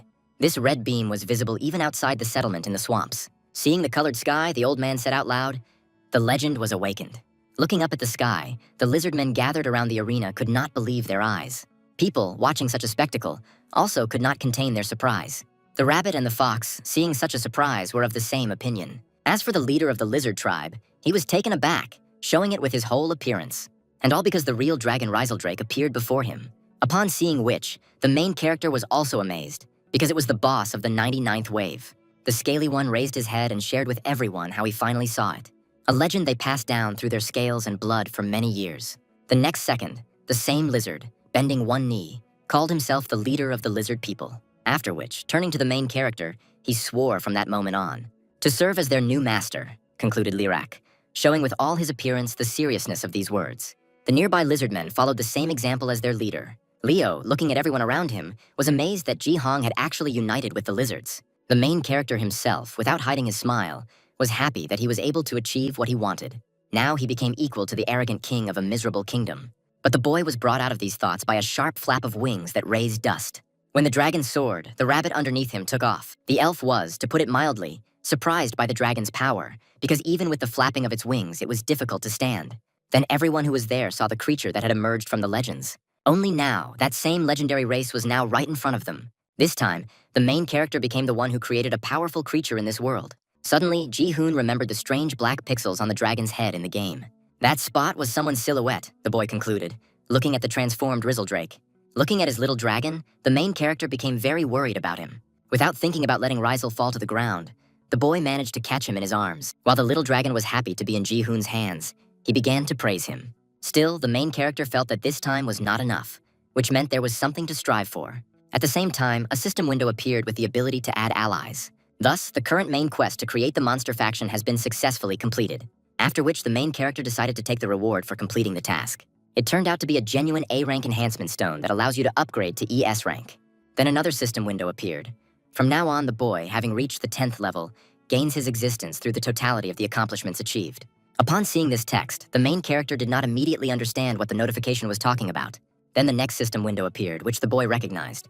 As it does not relate to the third type of being, it was the Lord of Bound Souls. Where the racial background should have been written, this title now appeared. Some time after accepting the new ruler, the lizards decided to continue the celebration. Only now, in addition to the leader's birthday, they celebrated the ascension of a new ruler. Lirak, addressing the main character's group, said to them, "Yes, they are their honored guests." At this time, the boy, cured by Rain's ointments, thanked the scaly one. The comrades, observing the boy's incredible appetite, were amazed. And then this trio, feeling hungry, decided to take advantage of the lizard's hospitality. They then rushed to the main character to share the meal with him. After some time, the group was able to eat their fill, which was clear from their words. Hearing Ji-hoon's question about where Rizzledrake had gone, the elf shared how he was currently at the top of the temple. Hearing about this, the fair-haired man, wanting to find out, decided to look forward. But what the main character saw beyond him was, to put it mildly, astonishing. And all because the little dragon had been resting better than all the others since the end of the battle. Bell noted how the lizards followed Rizzledrake rather than the captain. In response, Ji-hoon stated that he and the dragon were one and the same, and that they could not exist without each other. After such a long journey, the boys' group was able to gain a lot. And now they all deserve a long-awaited rest from the road and battles. While in Mudrak, the lizards celebrated their meeting with their new comrades. One of the knights managed to escape from the swamps, having already reached the walls of the kingdom. Heading towards the gate, the man wanted to tell about how the legendary knight collects monsters. By this time, a rather familiar raft had washed ashore on the kingdom. These are the surviving bandits who decided to bring them to the king to decide their fate. Exhausted from the long journey across the water, the crane noticed something interesting. It was a portrait of the main character and a signature about being wanted by the royal authorities. Once in the throne room, the king ordered everyone to be hanged, but the bandits wanted to justify themselves. And while the decision was being made about what to do with the pack, a pair entered the hall. One of the subordinates immediately recognized Akur, who is Lockhand's subordinate. The knight told how their entire detachment was destroyed at the Guanshon Highlands. When questioned further, he shared how he had been lucky enough to survive, and all with the help of a strong attack from the legendary hero and some strange monster. Remembering all the horrors he had experienced, the knight, filled with anger, once again told how they had all been slaughtered. He survived only because he injured his leg and hid, waiting for his comrades. But then he overheard the legendary hero, who decided to gather the monsters in order to attack their kingdom with all their might, wanting to destroy it. Hearing this, the advisors were amazed that the boy was still alive and was even planning to attack. After listening to the surviving knight, they asked the next question: "Where is the legendary hero now?" And when the man in armor hesitated, the shaggy man nearby said 2 words: "Fox Cave." Having heard the bandit, the king ordered the rabble to repeat again what he had said. And then the crane announced to the entire throne room that he knew where the hero's hideout was. After thinking for a few seconds, the king ordered that all the elite knights of the castle be gathered immediately, in order to form a punitive detachment led by elite knights. At that very moment, the subordinate decided to carry out his majesty's order without wasting time. The shaggy one was only glad, mentally turning to his brother's enemies. He told them to wait for their end. While Ares was ordering the warriors to prepare for the next wave, a knight approached him. When he was fully attentive, the same knight added that he had an order from the king. Another knight addressed the brute holding a boulder in one hand as Lord Uros. Then the holy knight Lib was also warned about the king's decree. Next in line was Bianca. She too, like all the other elite knights, was summoned to the king. Taking his brush away from the canvas, the knight asked whether it was necessary to be present. When they wanted to bring Sir Cancer, it turned out to be difficult. Not wanting to disobey the order, the knight opened the door and addressed the elite warrior. The man who appeared surprised the arriving knight with his appearance. Cancer, however, assumed that something quite interesting had happened. Finding himself at the exit of the settlement, Bell shared how he needed to leave his comrades for a while. The rabbit called out to the long-eared one and said that she was going to go with him. When asked why she decided to do this, Rain replied that she wanted to breathe fresh air and not be in the swamps. Hearing the boy's suggestion that she would also leave, Rhea said that he could relax because she would stay with him. The two then discussed Ji-hoon's new clothes, which he had changed because his previous ones were unsuitable. Heading into the settlement, the fox even noted how the boy's new outfit suited him. Suddenly, a nearby lizard ordered the remaining suicide bomber to come out. Turning to Dayrak, the fair-haired man asked him what was going on. When the main character passed by the cage, the knight inside turned to him. When asked what he wanted, the man in armor shared that he needed to go to the toilet. After asking the others if they were okay, the knights answered positively. Having received the opportunity to go to the toilet, the knight thanked the boy. The main character once stated that there was nothing wrong with it. Once in the alley, the knight shared how this place would be a good fit. Realizing that there was someone extra here because the knight was shy, Ji-hoon realized that it was because of the girl. Addressing Rhea, the main character noted how awkward the knight would be when she looked at him. And then the same man asked the two to leave, assuring them that there would be no escape. A lizard passing by, noticing the two, greeted them. When the girl asked why he paid so much attention to people, the boy suggested that it would make them treat them less carefully. After all, they will not be executed, because all the high-ranking knights come from noble families. They will be valuable prisoners. Hearing this, the fox now understood why the main character was so interested in these little people. Suddenly, a scream was heard from the place where the knight was. Ji-hoon walked forward and, to put it mildly, was amazed by something. And all because this knight turned out to be a girl who was afraid of a snake. After talking with her a little, the main character learned that with the help of the helmet, the owner's voice can change. But because of this, Ji-hoon did not understand who this knight was. Having taken the girl to the cage, Rhea shared with the main character that she knew everything. At this time, Belle and Rain were making their way through the foggy swamplands. The rabbit noticed how long-eared he had a kind heart, because he left worrying about the ogres, to which the elf reminded him that he was doing this because he had promised to help the two. Seeing the creature that suddenly appeared, Leo asked why it was there. Returning to Mudrak at the chieftain's house, Lyrak did not want to agree to help in the attack on the people. Pointing at Rizzledrake, the boy shared how he completely agreed with his decision. The main character also recalled how people invaded and killed a young warrior. Having received another direct refusal, Ji-hong asked the leader why he was hesitating, whether he was afraid. In response to these words, Lyrak stated that they were not afraid of battles. When the boy wanted to find out the reason, an unknown person entered the leader's house. Then a familiar voice to Ji-hoon said that there was only one reason why they were dragging their feet. That's because the lizard people had never gone beyond Mudrak before, the old man concluded. Seeing the former elder, the current one asked why he had come. At one time, Linek explained to the surprised white-haired woman that he was a former leader. Now the main character understood who those two ES-ranked lizardmen were. Lirak immediately reminded Linak that the loser of a duel never returns. To which the old man responded by declaring that he would be the one to challenge the scaly one. The main character himself, watching the duo, was amazed by such suddenness. And after some time, they all found themselves at the arena waiting for the duel to begin. Although it was unexpected, Ji Hong would be able to see the true fighting strength of the lizard people. Armed, Lirak emphasized how there is no mercy for those who do not know their place. And then the red-scaled one, coloring his eyes green, activated the skill. It was gigantization, with the help of which a red monster rose up in the middle of the arena.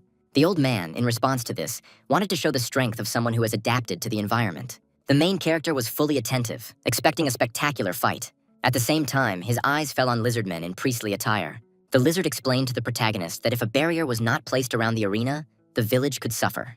Then the fair-haired man remembered how he himself told the leader about how he could use the dragon's breath. Now Ji-hoon understood why all the security gained by the barrier was there. With this thought, the protagonist summoned a system window in front of him. After the duel with Kalhara, the boy gained 2 more squad members. But Lirak hasn't joined the squad yet, which means he's not on their side yet. Thus, through the battle with Lirak, they can gain experience from an ES rank monster.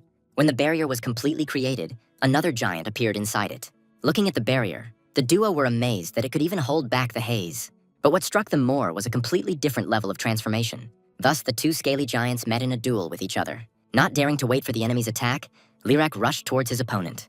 At one time, Linak, with a sharp jerk, managed to avoid the attack of the current elder. The redhead then decided to attack his opponent while he was trying to retreat. But watching his opponent's attack, Lirak decided to resort to using his tail, with the help of which the enemy was sent into the barrier with 1 blow. Then, without waiting, Lirak opened his mouth and pounced on the former elder. Looking at each other, the 2 simultaneously activated the strength increase skill, because of which the resulting limb headed towards the enemy, wanting to finish him off. The next second, Linek found himself pressed into the ground, breaking it beneath him. The protagonist, watching this spectacle, realized that he was no match for the lizard. Although Linak's level is higher, the distribution of characteristics differs even among ESS-ranked ones. But still, the red-haired one had a characteristic that surpassed the red lizard. It was the magical power that he decided to resort to, forming lightning. A moment later, a lightning strike occurred in the middle of the arena, shaking the ground beneath their feet. Once again, the 2 found themselves at a distance from each other, as at the beginning of the fight. Addressing Lirak, the lizardman emphasized his growth in physical strength. The red-scaled one himself decided to remain silent, listening to such praise. Linak continued. He told how, having found himself outside the swamps, he got used to the dampness and darkness. The sunlight from the open world outside had burned the moisture from his skin, and the hot blood of the monsters drove me crazy. It dulled my vision and senses. Listening to this, the protagonist realized that the lizardmen would weaken outside their territories. But eventually, Linak managed to adapt to the environment. In response, Lirak noted how not everyone would be able to adapt to the outside world like a redhead.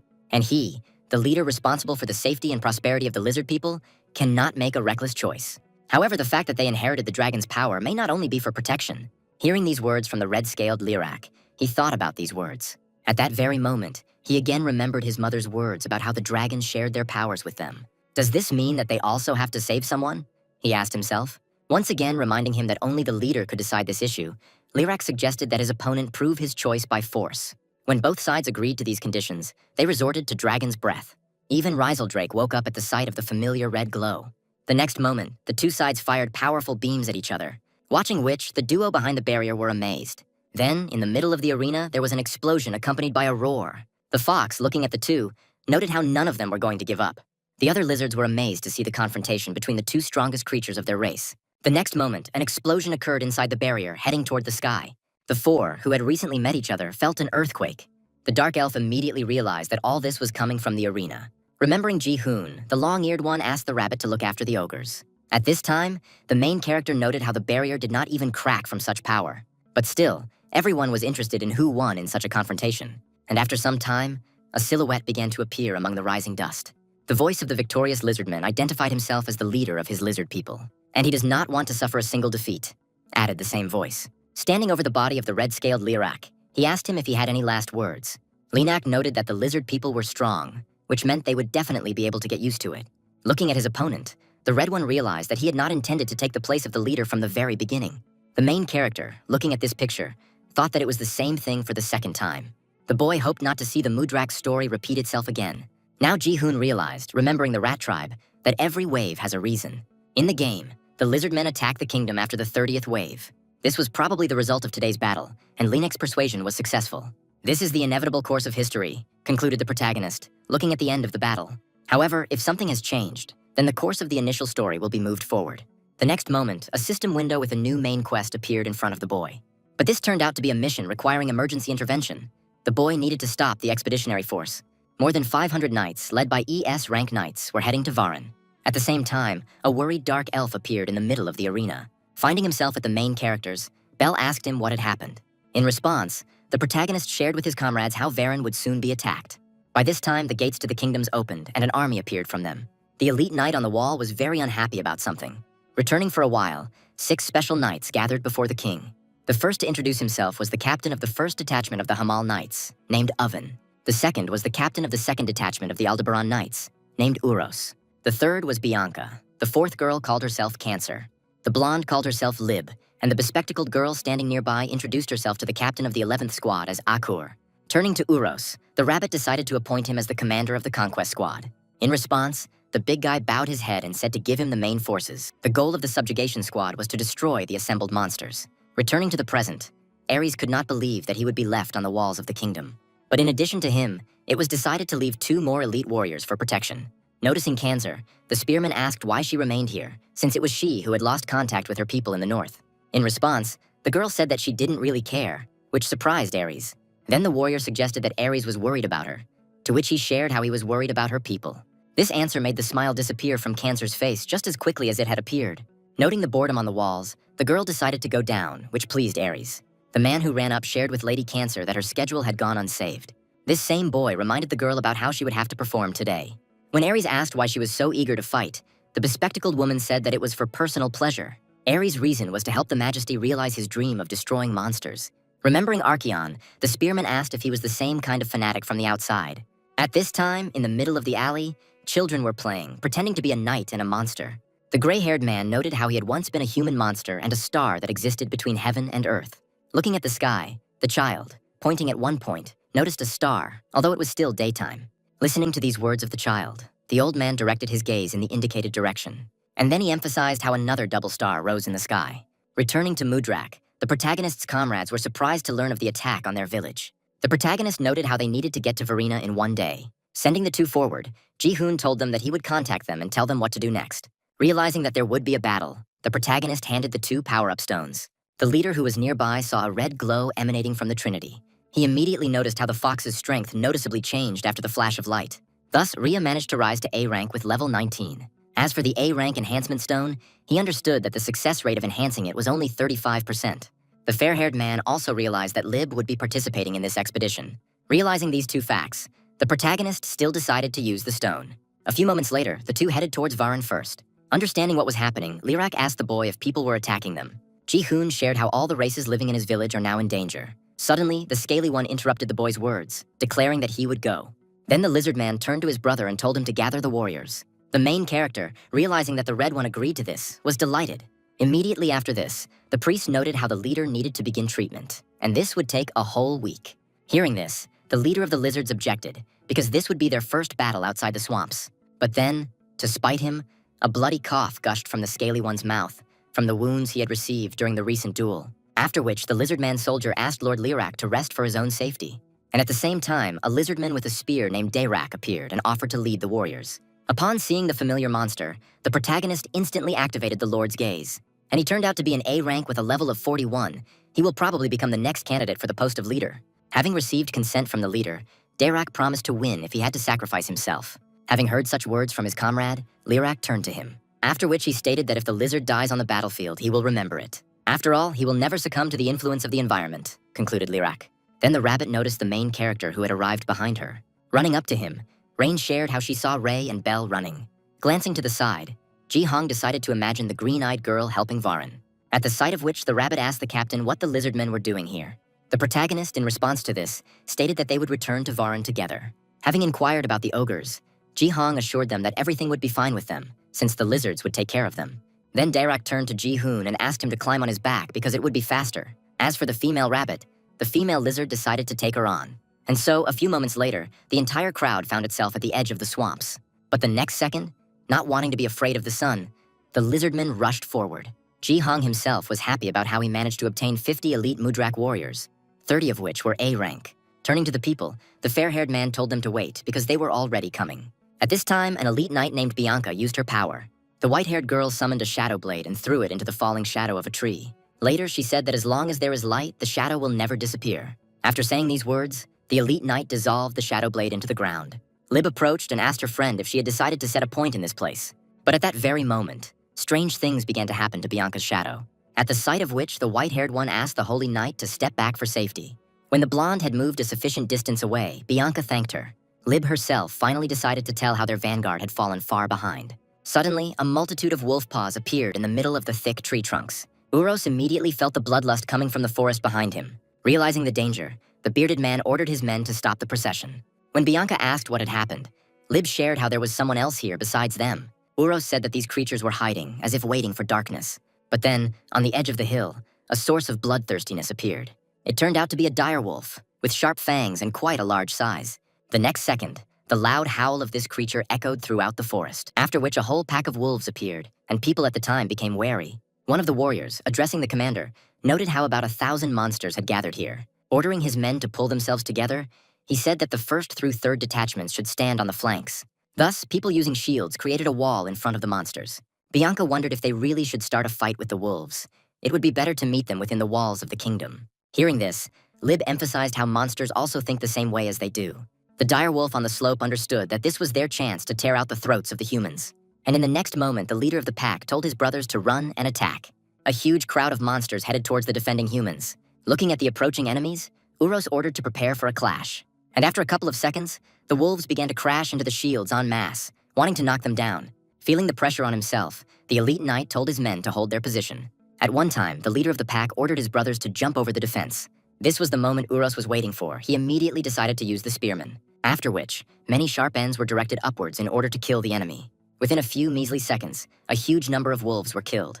At this time, on the walls of the kingdom, Ares felt very bored. Noticing how the sun was setting, he wondered if the knights would be able to return today. By the time she returned to the expeditionary army, she had long since finished with the wolves. Lib, hearing the words from the leader's mouth, shared how she did not understand their speech.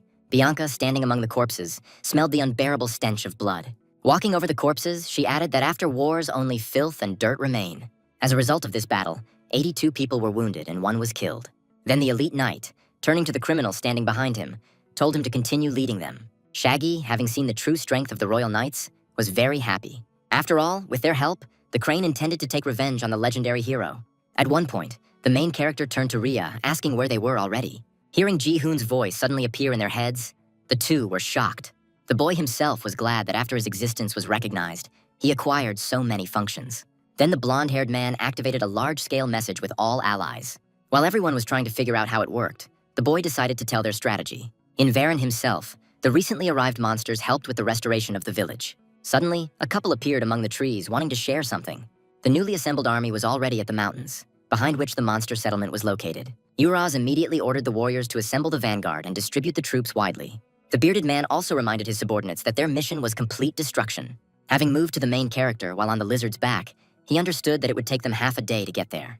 Thinking back to his comrades, Ji-hoon hoped that they would be able to cope before he arrived. After the duo's appearance, Tor learned of the situation they were in. While the entire strategy was finally being conveyed to the beastman, a rabbit appeared among the trees. Having heard about the Taurus people, he realized that everything the fox said was the pure truth. Finding himself at the passage, the long-haired man noted how it seemed to have increased in size. But after not deciding to pay attention to this, Jaravel added that there would be traps further on. After listening to the bandit, the elite knight reached into his pocket and pulled out a strange map. Looking at it, the bearded man noted how he would have to use this particular one. Turning to Lib, he decided to give the girl 50 knights and send them to the vanguard. Hearing the talk about the small number, Uro shared how they first needed to assess the enemy's reaction. After all, it's possible that His Majesty overestimated the monsters, but if that's the case, then they can handle them with just one squad. Bianca touched the blonde's armor and asked her to be careful. Then, dark energy began to emanate from the white-haired girl's hand, which was eventually absorbed into the steel. Remembering the criminal, the blonde told him to hurry because he would show the way.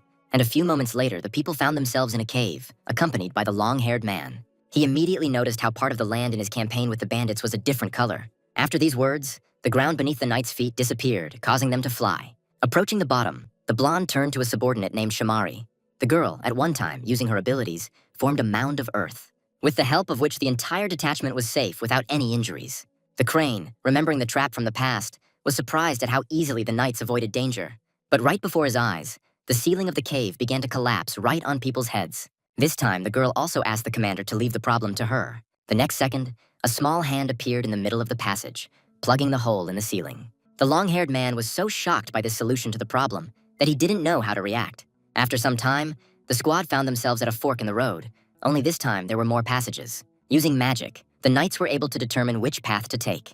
Having found a place from where a strong light was emanating, they immediately moved out. A few more moments later, Lib found herself on the territory of the village. Having seen which, the blonde ordered his people not to lose their vigilance. Noticing many holes in the ground in front of them, they assumed that there might be rabbits there. At the same time, the Holy Knight ordered his subordinate to check for the presence of monsters. The 3-star knight stuck his spear into one of the holes and decided to use his ability, called the Eruption of Flames, which caused many pillars of fire to appear. In the end, everyone was amazed that there was no monster in any of the holes. Having cut the rope on the criminal's hands, Lib told him to work for his bread. At the same time, it turned out that this was the first time the blonde and her ally had left the castle in such a long time. Shamari noted how no one could have imagined that the cowardly Lib would become captain. Then she reminded her friend how they entered the forbidden cave, and how the blonde's eyes were so swollen from crying that it seemed like they were about to burst. At this time, the knights searched all the houses in the village but did not notice anyone. A man in armor ran up and reported that all the buildings were empty. Lib was shocked by this turn of events because they surrounded the place. Deciding to check everything on her own, Shamari rushed forward, asking the captain to wait. The thought flashed through the blonde's head that the residents had abandoned their village. While the knightly squad tried to find at least someone in the village, the monsters created a new passage for themselves. Each of the creatures had its own role in digging the tunnel out. Rhea, watching everyone, was thinking about the first step in the strategy devised by Ji-hoon. They had to leave Varan because they wouldn't survive against the ES-ranked knights. And it was comparable to trying to stop a missile with a shield. Once all the inhabitants are outside the territories of Varan, the second stage begins. At the same moment, the passage behind Lib was blocked. The Holy Knight turned around and was amazed by such an unexpected situation. Thus, the people who entered the village drove themselves into prison. Suddenly, the knight's eyes caught sight of a silhouette of a stranger trying to escape. The people immediately realized that this was a dark elf, whom they did not intend to let go so easily. The running knight reported to the captain that they had managed to find a hole on the other side of the village. The blonde immediately realized that all this time had been wasted. On the other side, Leo was trying to escape from a crowd of frenzied knights. The Holy Knight continued to reflect on everything that had happened during this time. And thinking about the recent discovery of the elf, Lib realized that it was a trap. With this thought, the girl asked her subordinate which way the passage was. Having received the answer, the blonde immediately decided to resort to using the ability. It turned out to be a light-bearing sword dance, with the help of which Lib rushed forward. At this time, Belle, being in the middle of the cave, concluded that this distance should be enough. The royal warriors could not understand why the long-eared one stopped abruptly. At that moment, he remembered the main character's words that when people stand in one line, he will need to use the skill. When he was still in Mudrak, the fair-haired man handed him the Screaming Awl, with the help of which the elf will become much stronger, making him a good competitor. And the next moment, a dark strike swept through the middle of the cave. The knights, seeing him, only became inspired, intending to rush into the attack. But when they began to feel the full force of the elf's attack, they became afraid. Shamari understood how she and her comrades would not be able to hold back this influx. Suddenly, between the attack of darkness and the knights, a majestic glow appeared. The rushing yellow dot intended to dispel the dark elf's attack. The possessor of such power turned out to be the Holy Knight Lib, who intended to finish off the long-eared one. Thus, two opposite energies came into contact with each other. Looking at the blonde, Belle felt the unimaginable weight of wielding her blade. At one time, the Holy Knight, coming out under the gaze of the enemy, found herself behind him. But the green-eyed man, who reacted in time, did not want to lose so easily. At the same time, the elite knight reached for the second blade and intended to use it. Belle, watching this scene, was amazed by his opponent's skill. He immediately remembered the main character's words about what to do if you meet a blonde with twin blades. Ji-hoon then shared with the elf how he was the only one who could compete with her. Belle, fighting with the knight, realized that he was on a completely different level. At this time, Shamari saw two quickly moving silhouettes in front of her. She couldn't believe that a monster could compete with the commander. Having moved towards the green-eyed man, he managed to dodge the girl's attack using his reaction. At the same time, a smirk appeared on his face, because he learned what his opponent was capable of. With these thoughts, the dark elf concluded that he could deal with her. After which, a powerful darkness created by Belle appeared in front of the blonde. Seeing which, the blue-eyed one, not daring to give in, activated the Dance of Light Swords. At the same time, the rest of the knights heard a strange sound coming from the depths of the caves. The knight who appeared reported to the captain how he had found a shortcut. In addition, he shared how he noticed that the monsters were escaping through another passage. After listening to the warrior completely, Uros realized that the monsters had abandoned their village. Bianca explained how Lib was fine because she had attached a part of Ryan to her. While the battle was going on, a red eye appeared in the girl's shadow. That same Ryan noted that it was amazing that a monster could fight a man on equal terms. The dark elf himself was already very exhausted, which was clearly visible from his condition. Returning to Uros, he noted how no one could defeat Lib in a one-on-one fight. With these words, he decided to focus on fulfilling the king's order. The knights standing behind received a speed increase effect. Without understanding what was happening, people shared among themselves how they felt their bodies had become lighter. The bearded man told the warrior who had come running to show him the way he intended to attack the monsters. As she left the territory, Raya looked up at the sky and thought about how she had hoped the stars would rise after they left. Only then did an arrow suddenly appear and fly past her head. The fox was amazed as the tip pierced the slug's body. The liquid monster itself didn't care at all about the arrow. Then the white-haired girl, looking back, assumed that the knights had caught up with them. As her gaze turned forward, a look of fear flashed across Ria's face, and all because a huge crowd of people in armor walked right behind the monsters. After which, the lined-up squad of archers pulled the strings of their bows, and in just a moment, a huge number of arrows rushed towards the monsters. Without daring to hesitate, Tor shouted to the squad of slimes to react faster. Then the king of the slugs, undressing the orders, pointed out the direction to his fellows. And after a few seconds, a living wall appeared in front of the fleeing crowd of monsters. The slugs began to accept the arrows of the humans en masse, feeling only a feeling of discomfort. But after some time, the semi-liquid creatures no longer cared about anything. The armored men only now realized how their physical attacks weren't working. Without wasting a moment, the bull beastman told all his comrades to run. Uros, who was on the other side, declared that none of them would leave. The next moment, the bearded man slammed his hammer into the ground, causing a shaking, because of which a huge crack was formed, heading towards the enemy. It was an elite knight's special ability called Rift Impulse. The monsters, looking at the rising ground in front of them, could not hide their surprise. And so, unfortunately, the path of retreat was completely closed. Uros, taking advantage of the moment, ordered his subordinates to attack the monsters. Looking at the approaching knights, Ria wondered what they should do next. But she was immediately brought out of her thoughts by Tor, who told everyone to prepare for battle. The monsters, realizing that there was no way to escape, decided to fight. Most of them were very inspired, because they had a chance to take revenge on people. The fox, watching all this, was amazed by the zeal of her comrades. But then she thought about how Ji-hoon had planned to prepare for the future, but now she couldn't do anything. Luckily for everyone, the moon appeared among the clouds, accompanied by effects for the monsters. Having noticed this, Raya nevertheless decided to give battle to the people with her relatives. Thus, the monster faction, with Ria at its head, headed towards the enemy. Although they had numerical superiority, the humans were an order of magnitude higher in rank and level. On the other side of the mountains, a loud sound of rocks breaking was heard, after which Leo appeared, dodging the attack of the elite knight. Long-Eared understood that neither the light nor his darkness had an advantage, but to repel his direct attack was an unthinkable act for him. Now the dark elf realized how right it was that this girl was called the strongest warrior. Then a loud roar brought Bell out of these thoughts. He quickly looked to the side, and there the green-eyed man saw a running crowd of knights, which surprised him. At the same moment, the blonde rushed towards her opponent, not wanting to stand still. Looking towards the long-eared one, he heard human words about how the army was in danger. The holy knight shared with the enemy that she considered the monsters to be inferior creatures. It just doesn't work on her, she concluded, looking at her opponent. The long-eared one himself, trying to reflect the girl's blades, did not understand anything. Then Sharon appeared in the middle of the passage, accompanied by knights. At the sight of her comrade, Lib immediately understood how the battle with the monsters had begun. Just as he moved towards them, in the middle of the battlefield, Taurus raised his hammer to strike. Taking the blow with his shield, the knight noted how the monster, despite its large size, was nothing special, after which a series of lightning strikes were directed at the beastman. On the other side of the battlefield, monsters screamed in piercing pain. Watching this terrifying chaos, the bull became very worried about the lives of his fellows. With each passing minute, the number of monsters decreased. There were already 912 of them. After some time, the number decreased to 843. Seeing how people brutally exterminate everyone in their path, Tower became frightened. And while he was in shock, a knight with a spear appeared behind the bull. Only in the next second did the knight notice the hand that suddenly appeared. The owner, who turned out to be Ria, arrived in time to rescue her friend. Turning to Taurus, the fox asked him to hold on despite the casualties and injuries. After all, as long as they still breathe, the battle with people will never end in their miserable defeat. Even if everyone here dies, as long as Ji-hoon lives, they will never lose. When the girl finished her speech, two little people appeared behind her. The knights, intending to finish off the pathetic monster, only reached the ground beneath their feet, and then they lost their firebrands with one quick swipe of their claws. Observing everything that was happening, Bianca assumed that the fox was the commander.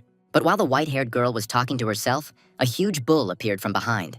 Unfortunately, he was noticed by a red eye that appeared in the shadow of an elite knight. And a moment later, one large black stake pierced the beastman's body. By this time, an enemy with the call sign Babilo appeared in front of the fox. The deputy commander of the Knightly Order of Haltabaran became very angry. Noting how the monster killed his subordinates, Babilo intended to kill the fox. After which, the huge club rushed toward the enemy, but Ria was faster. Suddenly, the deputy commander's weapon began to emit an enormous heat. Looking at which, the white-haired girl immediately understood what would happen in the next seconds. And then a huge wave of flame headed towards the beast woman. The fox herself was fine because she used her element.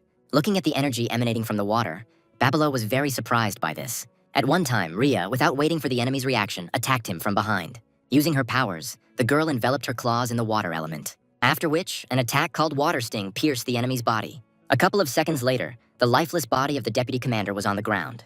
But this turned out to be only the beginning, because afterward a hammer appeared next to Ria, under the force of which the white-haired girl was sent into the stone mountains at high speed. The pain she felt was so intense that she started spitting out blood. Oris shared how uneasy he felt about drawing the worst card. But to lose Babilo on top of that, he didn't want to endure that any longer. The fox, looking at the approaching bearded man, felt unbearable pain in his arm. It was broken. Uros, who had come up, decided to end today's bad luck on his side. And then the brute raised his hammer, intending to finish off the fox. But when the gun was already sent, the stone wall on the side cracked. Hearing a strange crackling sound, the bearded man quickly looked in that direction, after which a red beam appeared, erasing everything in its path. When the fox saw the familiar attack, an emotion of joy appeared on her face. The power of this blow was so colossal that everyone involved in the massacre paid attention to it. Ji-hoon himself was surprised at this time that the bearded man managed to survive a direct hit. Now the protagonist understood how it was not for nothing that this man was one of the elite knights of the kingdom. It was a character from the game with 100 waves with the call sign Taurus. The bearded man at one time assumed that the very same legendary knight appeared before him. The next moment, the rabbit rushed towards her, intending to help her. The girl noticed how she could now pass the baton to Ji-hoon. Hearing these words, the main character simply asked to rely on him in response. Tor, watching the arriving elder, immediately understood how the lizardmen were with him. The boy tried to remember every bit of information about Uros. The bearded man, seeing how they were looking at him, asked how long the fair-haired man would stand in place. After which he, turning to the legendary knight, told him to attack. In response, Ji-hoon told the elite knight not to rush, as everything was just beginning. The main forces finally arrived, accompanied by the protagonist. Realizing that there would be a massive attack, Taurus told his men to raise their shields. The boy on the other side ordered the lizards to attack. Lined up in one line, the people intended to defeat the enemy in the same way as the wolves. Only then did the protagonist tell the lizardmen to use beast form. And the next moment, one huge haze of transformations formed. Seeing the strangeness of the monster's actions before him, one of the knights assumed that it was a smokescreen. Uros continued to encourage his people, reminding them how they were fighting with pathetic lizards. But when they saw the silhouettes appearing from the haze, people could not agree with the captain's words. The huge limb of the pathetic lizard, according to Taurus, crushed one of the people. Now the bearded man, seeing the true form of the lizardman, realized the full danger. In the next moments, a huge crowd of scaly creatures began to break through the warrior's defenses. One of the people tried to cheer himself up by saying that he was a great soldier of the kingdom. Only the greatest warrior lost his head in a mere moment. Thus, the other monsters saw the full power of the lizardmen in reality. All of them could not hide their very surprised faces. Uros, once in the air, could not accept the fact that his strategy had been destroyed. By calling his opponents pathetic monsters, the bearded man wanted to vent his anger. With one precise blow, the bearded man slammed the scaly creature's huge body into the ground. Upon landing, he asked who would be next in line to die. Looking at the huge crowd, the bearded man decided to fight them all at once. Dairak, who appeared, didn't think so. He decided to deal with the human leader himself. Moving to Ria, she couldn't understand how help had managed to arrive so quickly. Hearing the question, Rain shared with her friend that this was possible thanks to Ji-hoon's new magic. When a crowd of lizards led by a boy came across a river, they decided to take a rest. Looking at the lizards, parched from the different climate, Ji-hong realized that at this rate, even half a day would not be enough. Then Rain came up and suggested finding a way to splash water while running. With this thought, the fair-haired man decided to find out who owned the required element. But there was no such person. Thinking about the lack of a necessary comrade, the boy remembered Ria, who possessed a special water skill. And while all thoughts were occupied with coming up with a way out of this situation, the main character noticed a creature in the water emitting a purple glow. When it turned around, Ji-hoon immediately realized that it was a real mermaid. Seeing the beauty of which the fair-haired man was very surprised. Looking at her, he shared with Rain how he saw a beautiful mermaid ahead. But when the rabbit looked at the indicated place, she saw nothing there. The most amazing thing, according to the green-eyed girl, happened a little further on, when the headman came closer to the part of the river where, according to him, the mermaid was located. A large column of water rose up, accompanied by water splashing onto the shore. The duo behind them, consisting of Dairak and Rain, were amazed by this sight. And the fox listening to this story was of the same opinion as the others. At that very moment, Rhea turned her gaze towards the main character. Ji-hoon himself, while on the battlefield, thought about how it had now become clear to him. Why did he manage to see a mermaid in the river while no one understood anything? Then Ji-hoon remembered the system window with the Soul Catcher's cathedral. From that moment on, the main character has the ability to see dead creatures. This was the main ability of the fair-haired man, seeing many wandering souls in front of him. When the boy first saw the mention of the Soul Catcher, he didn't attach much importance to it. But on the first day, he came across a lizard emitting a purple aura. In this world, there is nothing strange about living beings emitting an aura that is visible to the eyes. There was something that united all the dead creatures. They regretted their own death. The two warring sides that had recently met did not understand the meaning of their killings. Each of the huge crowd of spirits muttered about how they did not want to die. Listening to all the possible lines, Ji-hoon assumed that these were their last words before death. Even Bambilla, who had appeared, regretted that he had not been able to take revenge. Having touched the spirit, the protagonist began to suck out the aura emitted from it. The two watching this spectacle could not understand what he was doing. While the boy stood in place, a knight of the kingdom appeared behind him. The fox, seeing all this, became very worried about the main character. When she tried to call out to him, that same knight had already aimed his spear. But at that moment, the blonde man's hand began to emit a familiar melting temperature. The white-haired girl also recognized this ability belonging to the last opponent. Then the royal warrior saw a lightning-fast fist of flame in front of him. This was an ability called Explosive Fire Strike. After using the new power, the mermaid spirit behind her began to disappear. Later, the boy saw that same creature beginning to rise towards the sky. As soon as he borrowed the knight's power, the mermaid's power immediately disappeared, meaning that Ji-hong could only use one power at a time. Bianca, watching from the side with her shadow, immediately determined that the legendary hero could steal abilities. But this turn of events even made the white-haired girl laugh, causing her to grin. The elite knight immediately came to his senses, sensing a nauseating smell. And the next moment, a lizard attacked the place where the white-haired girl stood. What Ji-hoon saw next, to put it mildly, amazed him. And all because the white-haired girl survived and still felt disgusting. After which, two horns appeared out of nowhere and pierced the scaly one's head. Behind her, Bianca's shadow was glad to taste the enemy's blood. The boy himself thought about how bad it would be to face such a problematic opponent. But deciding to leave him to the crowd of scaly ones, Ji-hong activated the Monster Vision skill. Allows you to see a map that displays enemies and allies. White dots are allies, and black dots are enemies. A mark appears above the squad member dots. Noticing a white-marked dot alone with a black dot, the boy realized that it was Dayrak. The next moment, a huge approaching dot appeared in front of the blonde man. It was an elite knight who flew past Ji-hoon as he headed towards the mountains. Upon contact with an obstacle on the way, a loud roar was heard, accompanied by the raising of dust. The sender turned out to be Dayrak, who was already quite wounded. But that wasn't all, because then the scaly one used the muscle enhancement skill. For a mere couple of seconds, the enormous carcass appeared right in front of Uros. With one blow of his tail, Dayrak forced his opponent to pierce a mountain with his body.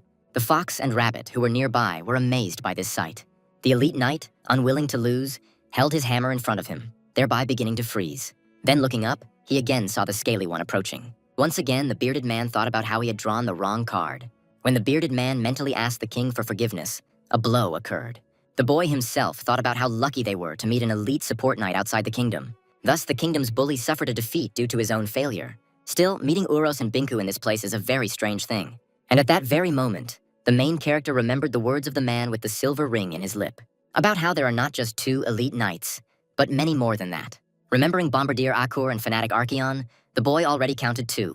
And remembering the rest, Ji-hong counted at least 6 knights. Bianca, seeing that Urosa was defeated, was not very upset, and she decided to return to the kingdom. Dayrak approached and shared how he had first encountered such a strong opponent in battle. But at least the main character has one less enemy. The main character immediately remembered Belle, who was given the difficult role of bait. He also noted how the elf is someone who should not lose, even if everyone piles on top of him. But upon learning that the long-eared one was still in one place, the boy realized that there was another elite knight there. Worried about his comrade, the protagonist decided to use the message skill. At this time, the crippled Leo shared how he did not expect the enemy to be so strong. Having reclaimed his weapon, the elf had already begun to prepare for the end of his life. And then one of Lib's blades, emitting light energy, headed towards the enemy. Suddenly, a huge crack appeared under the girl's feet, forcing her to move. Even such a slight movement was enough for the long-eared one to get away with just one cut. Then he heard Ji-hoon's voice in his head, reminding him of the contract.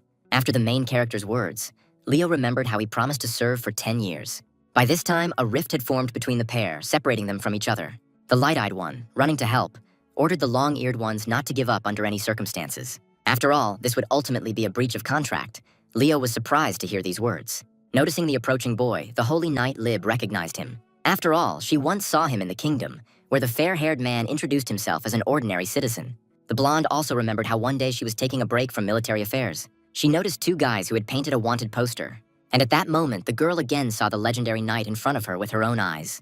Then the hammer taken from Uros came into contact with the enemy's blades. The main character showed his joy at meeting someone who could complete the game. When the boy was in his home world, many people tried to beat the game, but they failed. As a result, the main character turned out to be the only one who figured out the conditions for passing the 100th wave. There are only two such conditions which Ruru helped to discover.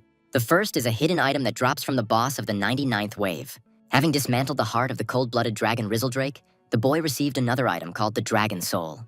The second condition is to find a creature capable of entering into the dragon synergy. It turned out to be the holy knight Lib, who then needs to be allowed to progress. So if she disappears, the kingdom won't be able to hold back the 100th wave. And then time may be on the side of the protagonist. In the battle, Ji-hoon decided to resort to using a destructive blow, under the powerful force of which the holy knight was sent flying. Shamari, who was nearby, was very concerned about the captain's condition. At one time, the blonde, having crashed into a stone mountain, received a lot of damage. When the boy's mana was completely exhausted, he gave the signal for the next attack. Dirac, who had appeared, had to finish off the blonde with his weapon. Saint Lib herself, looking at the approaching blade, was very surprised. And the next moment, the scaly one's weapon pierced the man's body. Even the lizard man himself was amazed at the one he struck with the weapon. And all because Shamari took on the attack of the scaly one, wanting to save her friend.